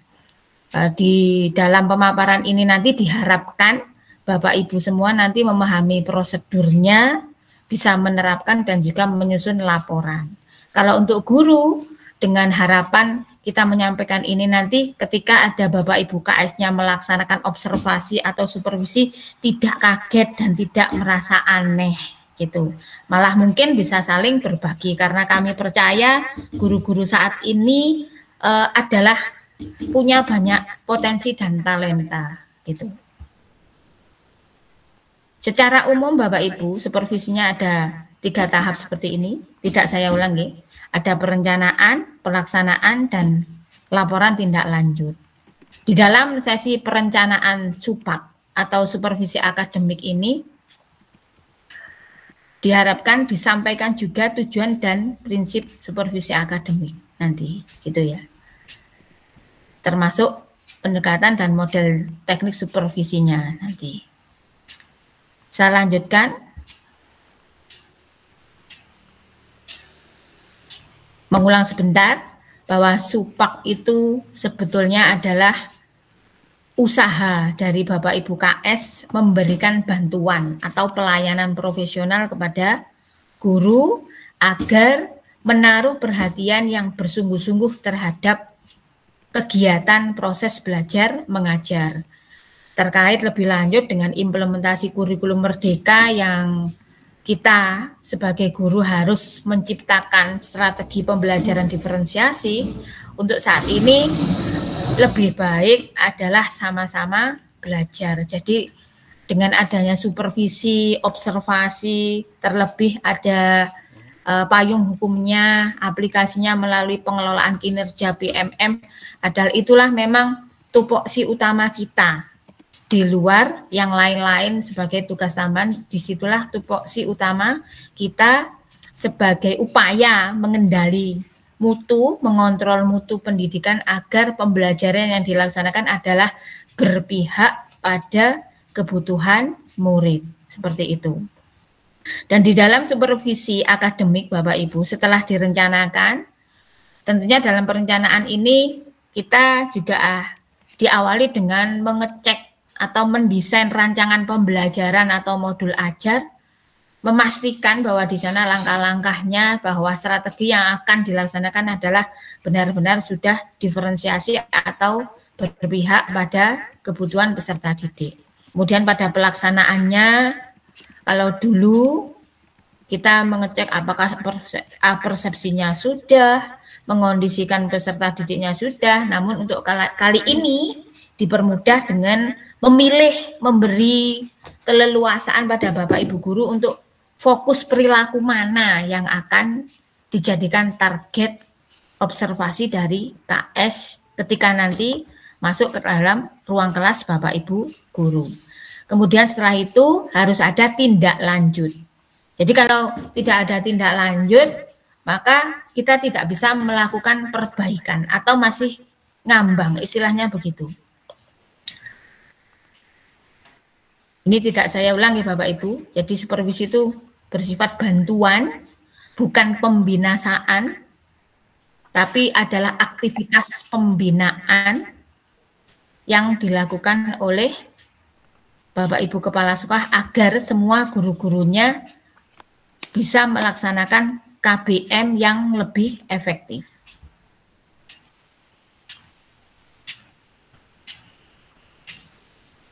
Program supervisi yang baik untuk meningkatkan profesionalisme guru menurut Satori di tahun 2010 ada 7 ini.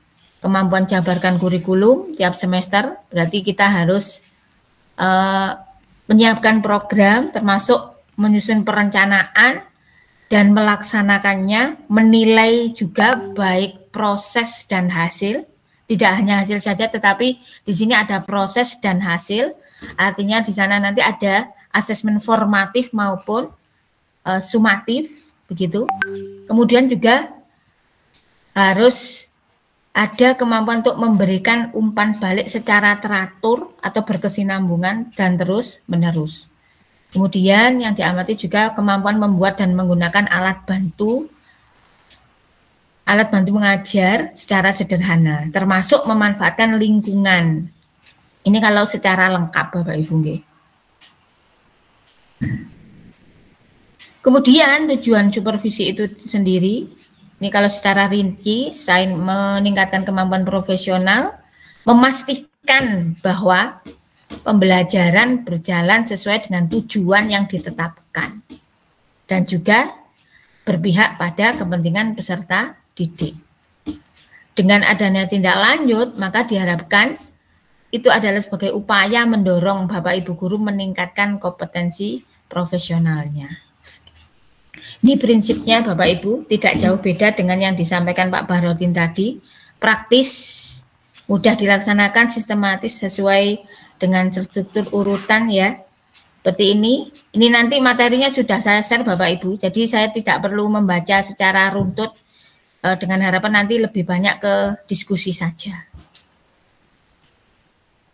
Saya lanjutkan tentang pendekatan model dan teknik supervisi akademik Bapak Ibu.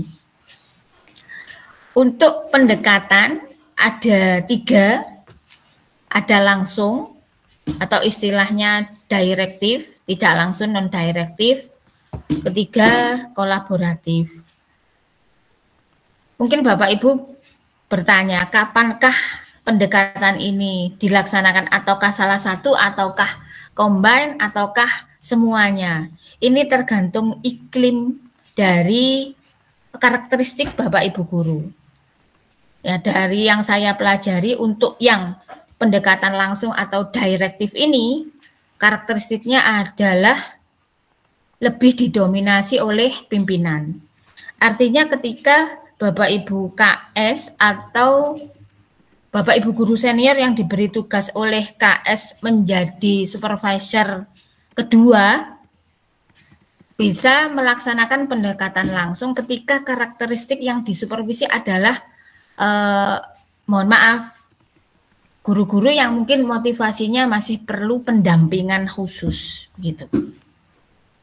Sedangkan kalau pendekatan tidak langsung, di sana karakteristiknya sudah berbeda lagi. Itu artinya untuk pendekatan yang tidak langsung ini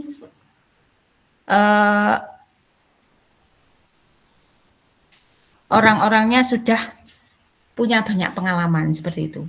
Untuk kolaboratif ini sebetulnya adalah kombinasi atau perpaduan dari pendekatan langsung dan tidak langsung. Kombinasi antara pendekatan direktif dan non-direktif. Di sana dimaksudkan ada hubungan kolaboratif yang merasa kesetaraan ketika menyampaikan pendapat, ketika merencanakan sesuatu. Kesetaraan artinya tidak ada jarak sungkan. Oh ini pimpinan, oh saya guru kok selevel, tidak ada seperti itu. Tapi lebih cenderung memikirkan peningkatan profesionalitas saja. Ini kalau kolaboratif seperti itu. Jadi nyaman aja, dibuat nyaman, tidak ada istilahnya hierarki jabatan, tidak ada seperti itu. Walaupun faktanya memang tupoksinya memang berbeda. Kemudian untuk model ada scientific, artistik, dan klinis. Ini saya jelaskan belakang.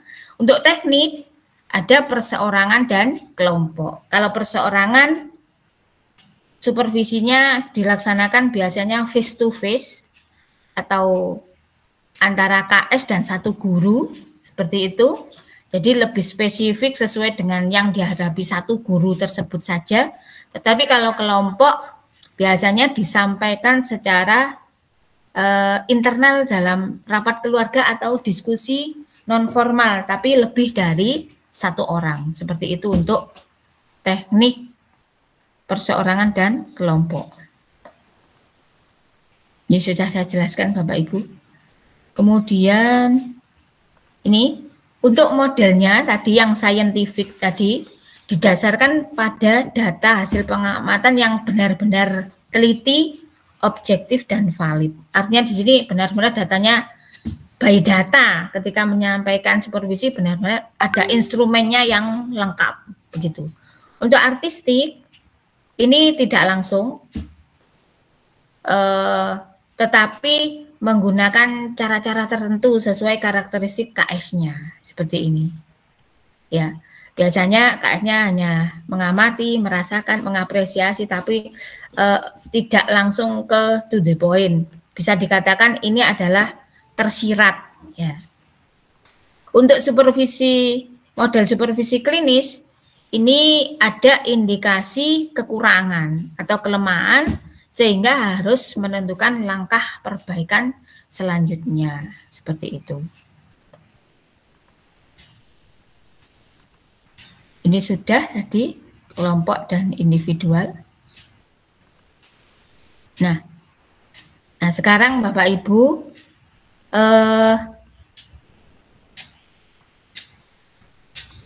untuk Bapak Ibu guru, sebetulnya dengan adanya supervisi akademik menurut panjenengan, membantukah ataukah malah bagaimana? Mohon disampaikan di kolom chat. Untuk materi supervisi akademik tidak banyak Bapak Ibu, karena yang slide saya yang bawah itu adalah RTL, jadi sudah kami kerjakan gitu. Monggo, bagaimana Bapak Ibu? Supak menurut panjenengan, apakah dirasakan membantu ataukah mungkin merasa risih ataukah begitu? Monggo disampaikan di kolom chat. Kita diskusi santai saja, sharing saja. Atau mungkin ada yang ingin, monggo Ibu Alif Maimunah, Bu Nining mungkin.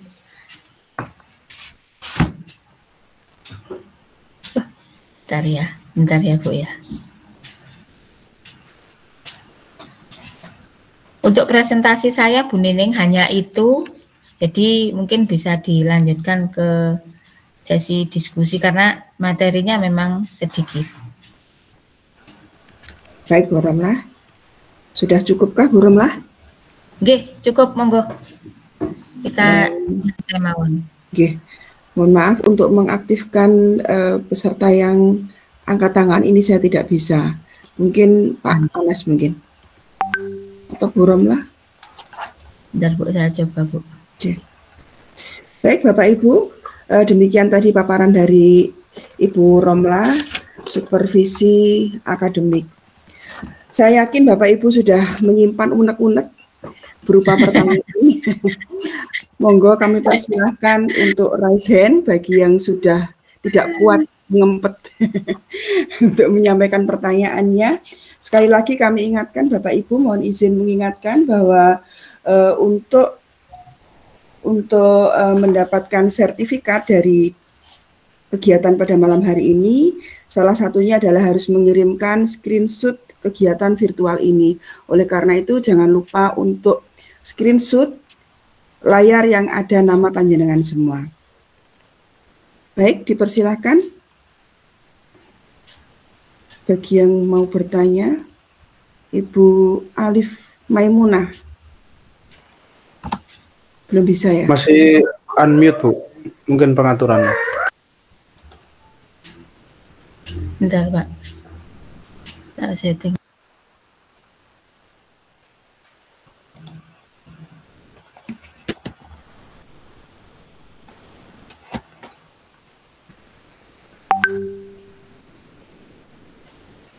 Sambil menunggu setting dari Bu Romlah, sekali lagi juga untuk paparan materi sudah disampaikan pada kolom chat linknya, monggo disilakan untuk mendownload materi-materi yang telah disampaikan oleh narasumber, karena tidak semua materi ini tadi disampaikan, mengingat waktunya yang singkat hanya 2 jam.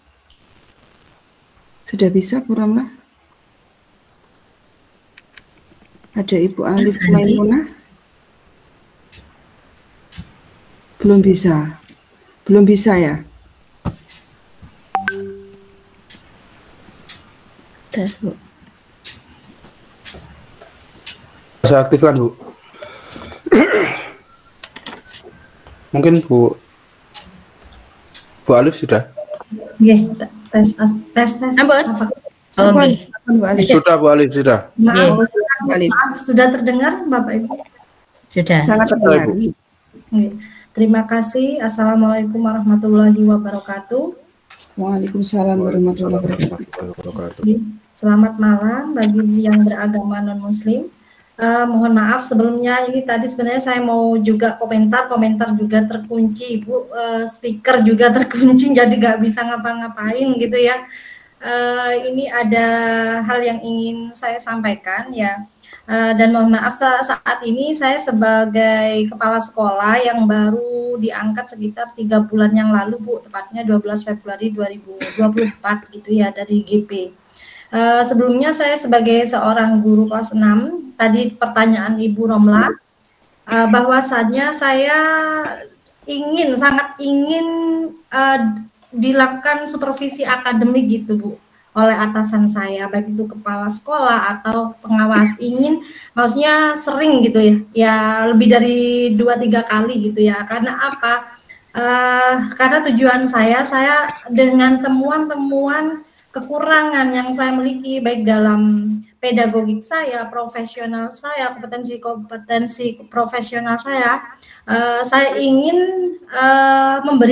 diberikan umpan balik oleh atasan saya, sehingga saya nanti ke depannya bisa memperbaiki untuk kesalahan-kesalahan saya tadi, kekurangan saya tadi. Nah, saat ini saya sebagai kepala sekolah justru kadang bingung Bu, mohon maaf, saya sudah supervisi kemarin sama guru ya untuk aksi nyata di PMM RHK itu, saya kadang bingung mau menyampaikan kekurangan-kekurangan itu, saya bingung, khawatirnya takutnya guru itu tersinggung gitu Bu. Jadi gimana ya, tidak saya sampaikan semua, saya sampaikan yang wajar-wajar saja seperti itu Bu. Dan yang saya tanyakan, bagaimana cara memberikan apa ya, supaya memberikan umpan balik ya, saran kepada guru kekurangannya supaya tidak tersinggung seperti itu. Terima kasih. Wassalamualaikum warahmatullahi wabarakatuh.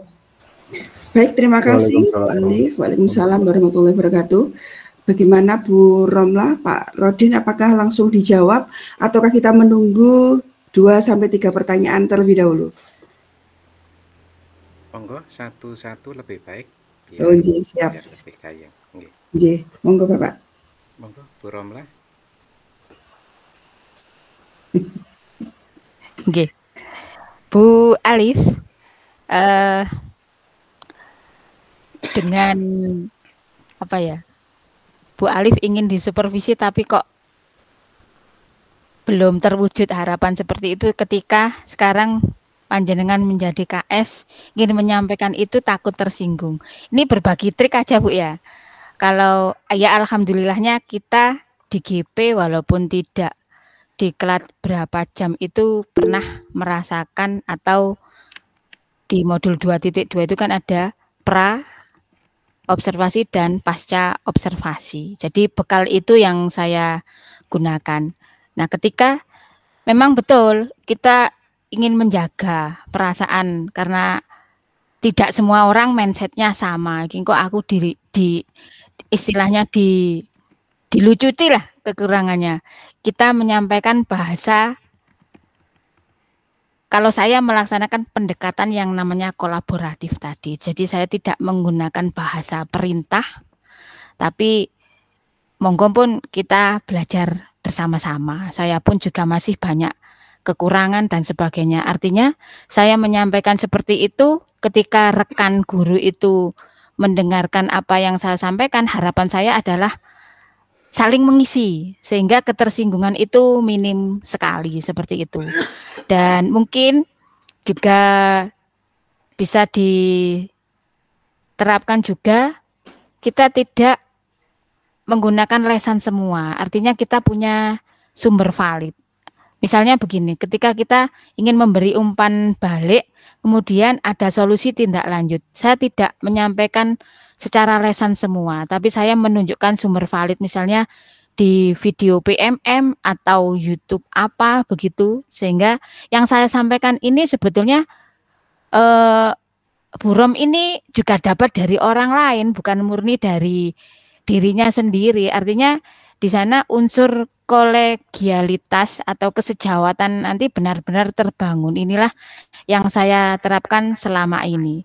Kalau saya menyampaikan secara langsung, wah sembarang-barang apa jari Bu Rom lah, khawatirnya kan nanti seolah-olah kita ini paling powernya paling lebih, sehingga itu nanti timbul lagi rasa apa tadi, kesenjangan posisi dan sebagainya. Jadi saya lebih baik berkomunikasinya seperti itu. Monggo pun kita sama-sama belajar. Mungkin pengalaman saya bisa jenengan ambil, atau kemarin saya baru belajar ini Bu, cocok mboten nggih nyobi kita diskusi bareng-bareng. Saya seperti itu bahasanya Bu. Mungkin Pak Rodin bisa melengkapi. Kalau saya begitu, ngoten. Oke, terima kasih. Hanya menambahkan saja, memang kita di bulan-bulan ini ya, bulan Maret sampai April, mungkin sampai Mei, kita ada kewajiban untuk supervisi kepada guru-guru. Namun ini yang terjadi di sekolah, kadang Pak nggak usah supervisi Pak, langsung foto aja dan lain sebagainya. Wong itu sebagai persyaratan. Nah, di sini kita sebagai kepala sekolah paling tidak bisa merayu guru, kita melakukan supervisi bukan untuk menjustifikasi, tetapi untuk kebaikan bersama. Seperti yang disampaikan Ibu tadi, jadi mungkin sekiranya masukan-masukan yang kok membuat orang tersebut kurang enak, ya kita harus memakai bahasa yang enak atau menggunakan teknik-teknik tertentu bagaimana agar supervisi yang kita lakukan ini betul-betul membawa kebaikan untuk sekolah. Karena kalau guru masih saja enggan atau takut disupervisi, tentu ini ada hal yang salah yang selama ini harus kita perbaiki. Memang dulu kita kalau ada pengawas sekolah yang datang ke sekolah, terus kita dikabari mau masuk ke kelas, mau melihat kita mengajar, waduh kita wis nderedeg gak karuan. Nah, image seperti itu kita sebagai kepala sekolah harus merubahnya, bahwa kita di sekolah itu sebagai tim.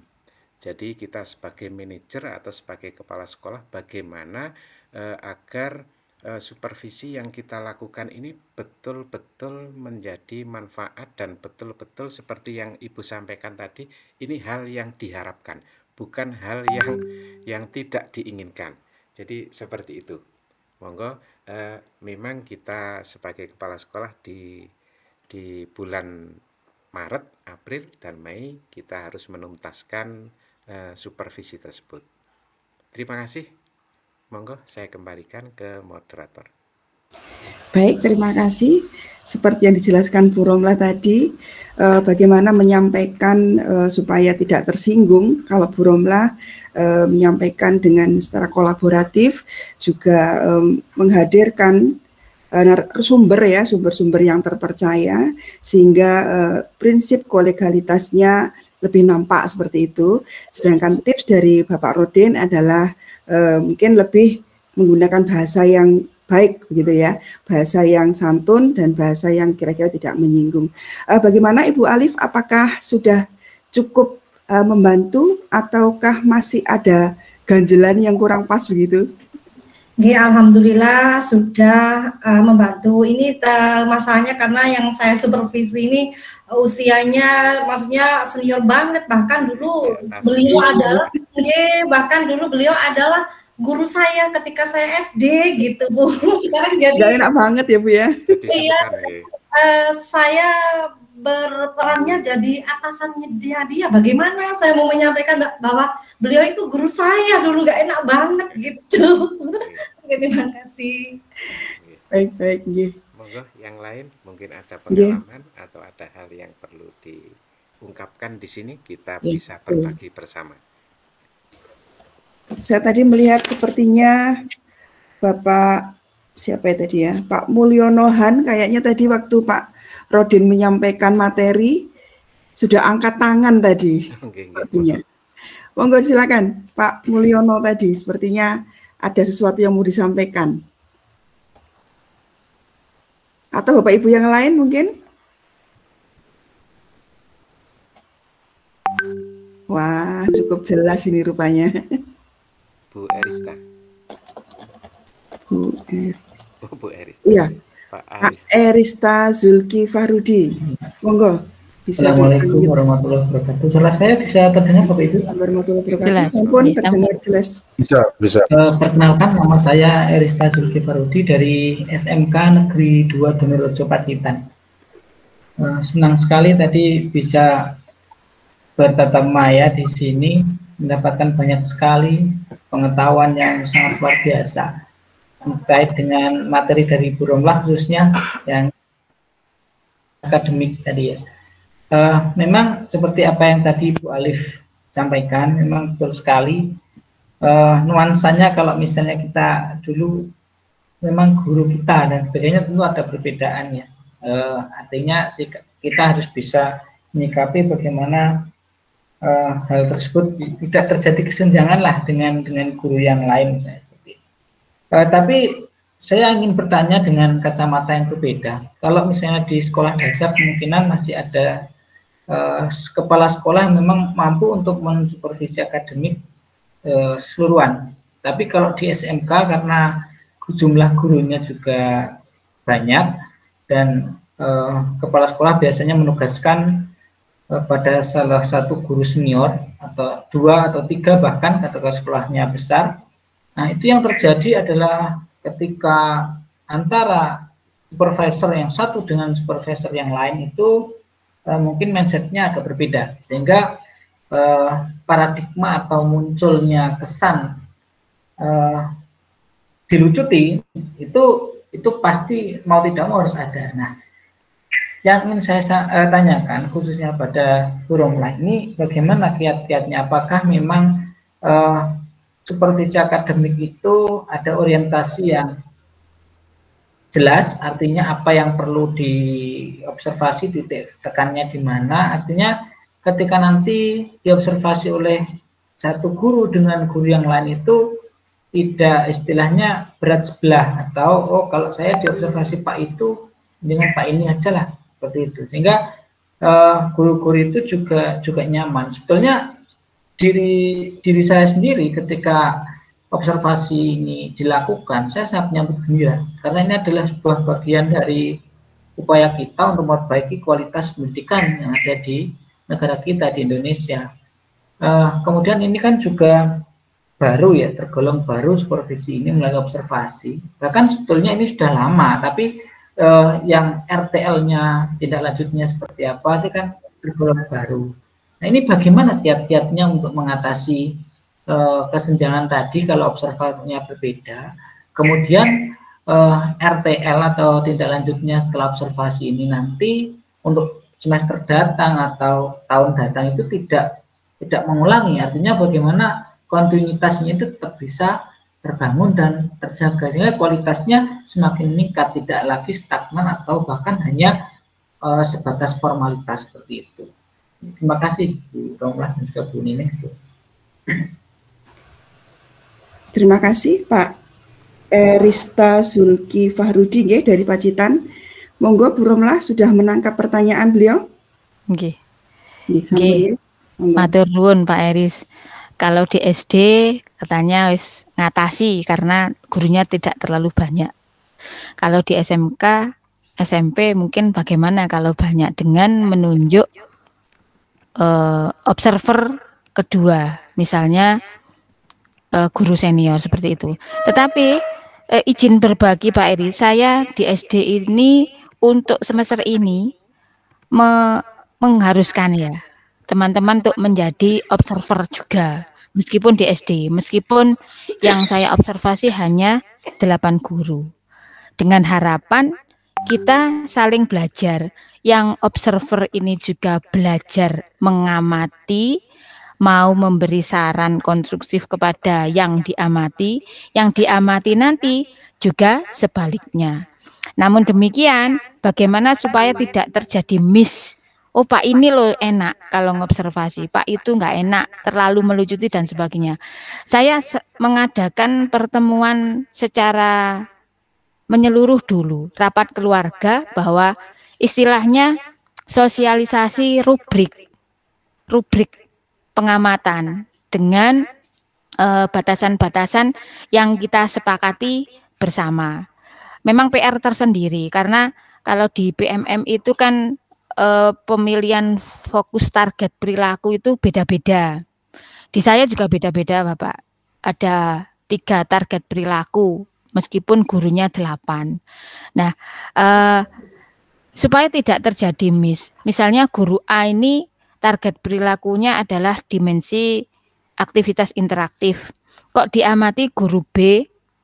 Nah, guru B ini supaya tidak terjadi miss, juga harus sama-sama memahami yang dimaksud kriteria guru A ini sudah melakukan aktivitas interaktif itu loh, yang bagaimana. Ini PR saya, memang saya nyarikan referensi, saya sampaikan dulu pada calon observer dan juga guru yang mau diamati sehingga ada kesepahaman yang sama.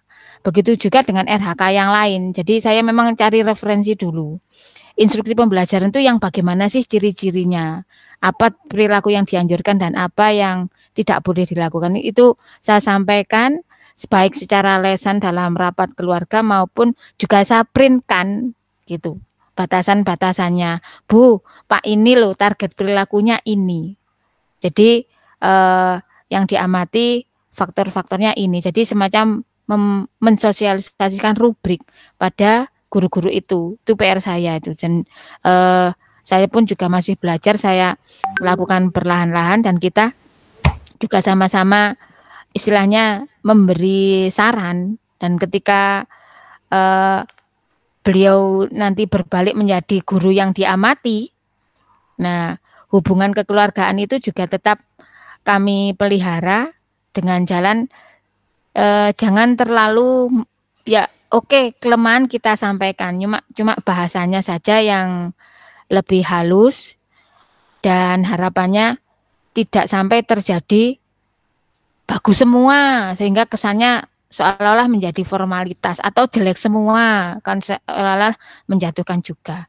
Kalau saya seperti itu, jadi ada sosialisasi, komunikasi bersama tentang semacam rubriknya, target perilakunya ini, sehingga nanti yang harus muncul itu aspek apa pada saat KBM itu kita sampaikan dan kita dengarkan sama-sama, seperti itu. Begitu juga dengan tindak lanjutnya. Ketika tindak lanjutnya nanti mungkin saran saya dengan saran observer teman tadi berbeda. Ya tidak masalah, tergantung yang bersangkutan ini yang lebih nyaman memilih RTL yang mana dulu. Karena kan kalau di PMM boleh lebih dari satu atau satu saja. Ngoten Pak Eris, mudah-mudahan bisa membantu. Baik, terima kasih Bu Rumlah jawabannya. Jadi menarik sekali dan mungkin ini juga akan menjadi pengetahuan saya, khususnya rubrik ya, harus ada persamaan persepsi terlebih dahulu melalui rapat keluarga dengan rubrik tadi ya Bu ya. Karena selama ini kalau yang terjadi di sekolah saya memang kelihatannya belum ada seperti itu, sehingga ada miskomunikasi yang tadi ujungnya terjadi kendala dari Bapak Ibu guru yang ditunjuk sebagai observer. Terima kasih Bu Romlah. Terima kasih Pak Erista. Bapak Ibu monggo silakan jika ada yang mau bertanya lagi. Karena ini sifatnya adalah diskusi, beberapa peserta ada yang menanggapi pertanyaan dari Ibu Alif yang pertama tadi, boleh disampaikan ya Bu Rom di kolom chat. Nggih, Bu, enggak. Ini dari Bu Rini Susdamayanti menanggapi kasusnya Bu Alif tadi itu, mungkin bisa menggunakan pendekatan coaching jika ingin menyampaikan kekurangan, seperti itu. Terima kasih Bu Rini. Kemudian dari Pak Roni Dwi Prastio menanggapi Bu Alif, kalaupun menyampaikan kebaikan atau kekurangan, kurang nyaman berdua dengan yang bersangkutan, bisa disampaikan dengan cara rapat keluarga semua guru dan tanpa menyebut nama guru. Tapi untuk semua guru bisa introspeksi dan evaluasi masing-masing bagi semua guru. Terima kasih Pak Roni. Masukan untuk Ibu Alif. Monggo Bapak Ibu. Jika ada yang ditanyakan lagi, saya beri kesempatan untuk yang lain, monggo. Bu Alif. Terima kasih. Silakan. Barangkali masih ada atau sudah pas ini, sudah cukup jelas.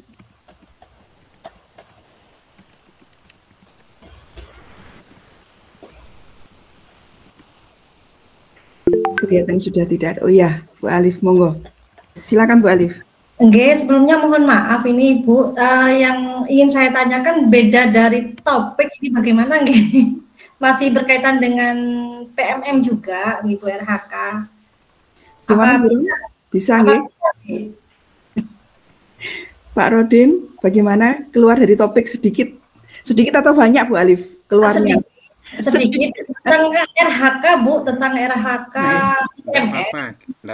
Monggo. Mungkin sebagai mungkin bisa menjembatani sebagai KSKS gitu Bu. Terima kasih banyak kesempatannya. Gini Bu, kemarin kan saya membuat RHKKS itu informasinya awal itu tahun 2023 kompetensi tidak bisa dimasukkan gitu Nah, saya buat yang 2024 hanya tentang seminar-seminar webinar gitu kompetensi yang saya masukkan dan sudah saya kumpulkan. setelah ada informasi baru, ternyata RHK kompetensi itu kompetensi pengembangan kompetensi 2023 bisa dimasukkan.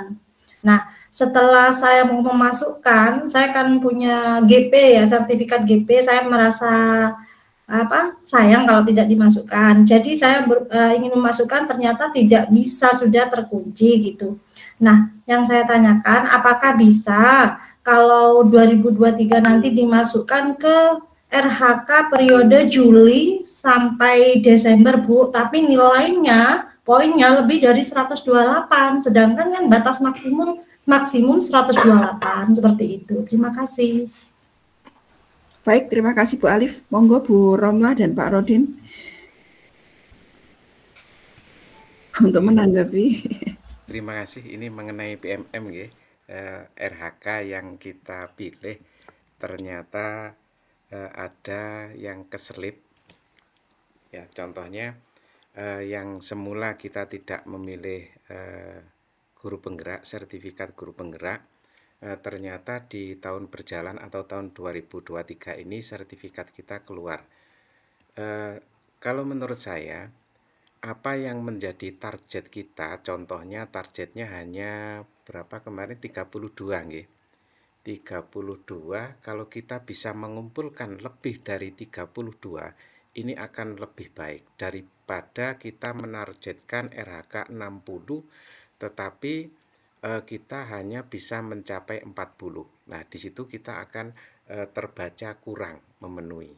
Oleh karena itu, mungkin dari Bapak Ibu semua, RHK yang dipilih memang itu yang sekiranya bisa terpenuhi, bahkan kalau bisa lebih juga akan lebih baik.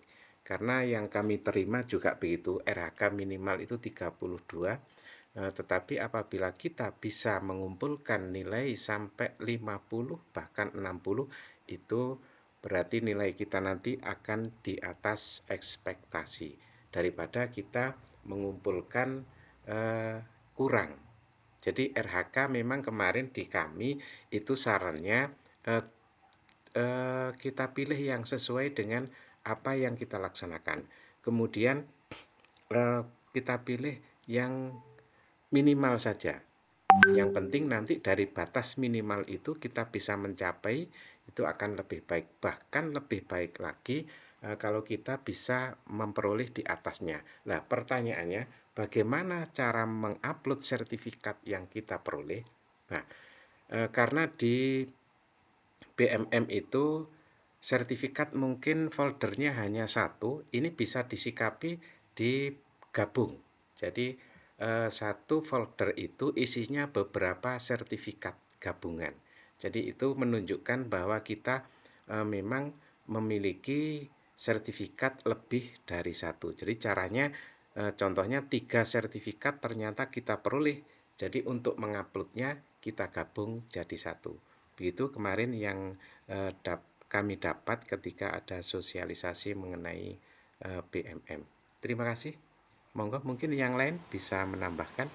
Mohon maaf, Bapak nggih tanya lagi menindaklanjuti punya Bapak nggih, mohon maaf nggih. Nggih.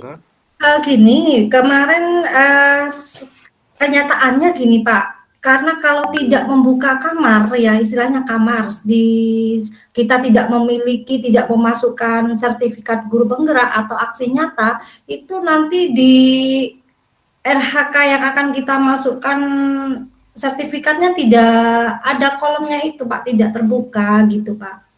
Kayak seperti contoh, saya kemarin ngirim buat aksi nyata karena khawatir tidak tervalidasi, saya tidak memilih, tidak memilih. Nah, ternyata setelah berjalannya waktu punya saya divalidasi. Nah, itu karena saya awalnya tidak memilih, jadi tidak ada kamarnya gitu Bapak. Apakah boleh dimasukkan ke sembarang kompetensi gitu Pak?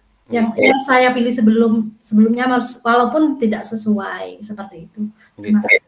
Menurut saya gini, karena ini masih di semester 1 nggih.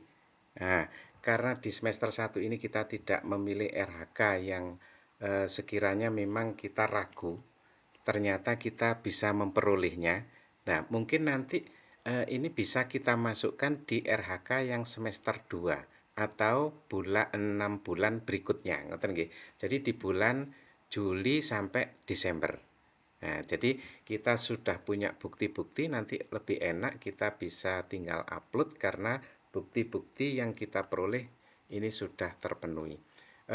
Yang kami ketahui syaratnya adalah di tahun berjalan. Entah kalau nanti ada kebijakan syaratnya di semester berjalan, ini kurang tahu. Tapi yang kami tahu ini sementara di tahun berjalan.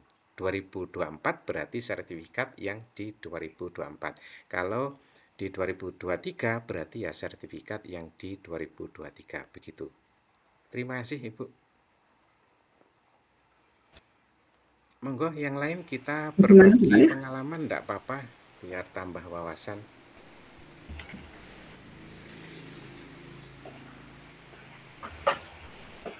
Monggo yang lain. Bapak Ibu barangkali mempunyai pengalaman yang berbeda atau mungkin mempunyai suatu kasus atau permasalahan yang ada kaitannya dengan materi pada malam hari ini, monggo disampaikan, barangkali bisa didiskusikan pada kegiatan virtual kali ini. Silakan. Izin sebentar Bu Ning. Untuk yang disampaikan Ibu Alif tadi kan yang pengembangan kompetensi 32 poin. Yang perlu ditekankan, kalau kemarin yang 32 poin itu untuk guru ada fitur ubah RHK seperti itu ya. Tapi untuk KS ini katanya kok belum ya. Wacananya 24 April besok ini. Kalau memang ternyata kok yang sudah diperoleh per April ini sudah banyak dan di atas ekspektasi, mungkin nanti mudah-mudahan di KS itu juga ada ubah RHK. Saya berharap begitu juga, karena saya juga sama dengan Bu Alu kemarin nggak berani ngambil aksi nyata banyak-banyak, kok ternyata di bulan April itu sertifikatnya keluar di atas target begitu. Kemudian catatannya yang perlu kita garis bawahi bersama-sama adalah 32 poin itu sifatnya pertimbangan, bukan penilaian. Jadi mudah-mudahan tidak menjadi pengalian fokus kita selain RHK praktik pembelajaran untuk guru dan juga perilaku. Kalau saya seperti itu, lebih kita fokuskan ke praktik kinerja yang utama, dan yang 32 poin itu kalau berlebih yaitu bonus gitu. Bagi saya seperti itu. Ngoten.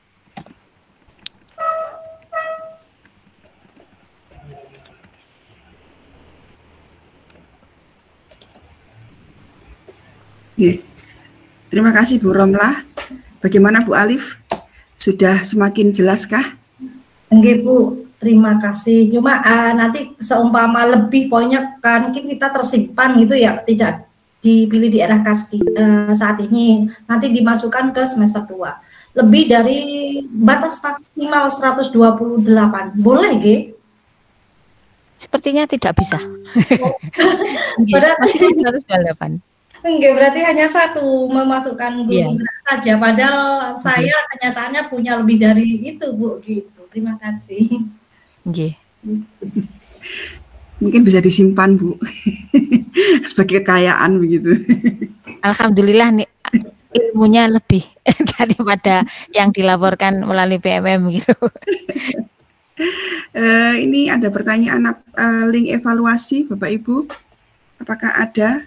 Ataukah sudah di-share atau belum? Sudah jadi satu dengan daftar hadir, Bening. Oh iya, jadi satu dengan daftar hadir ya Bapak Ibu untuk link evaluasi. Mohon izin Bu Romlah, Pak Rodin, ini waktu sudah menunjukkan pukul 21:10. Oh, sampun malam. Sebelumnya Bu, mohon maaf sebentar mau menyampaikan. Bapak Ibu nanti setelah mengisi link evaluasi atau daftar hadir, mohon dicek di email masing-masing nggih, apakah sertifikatnya sudah masuk atau belum. Ngaten nggih. Terima kasih. Monggo.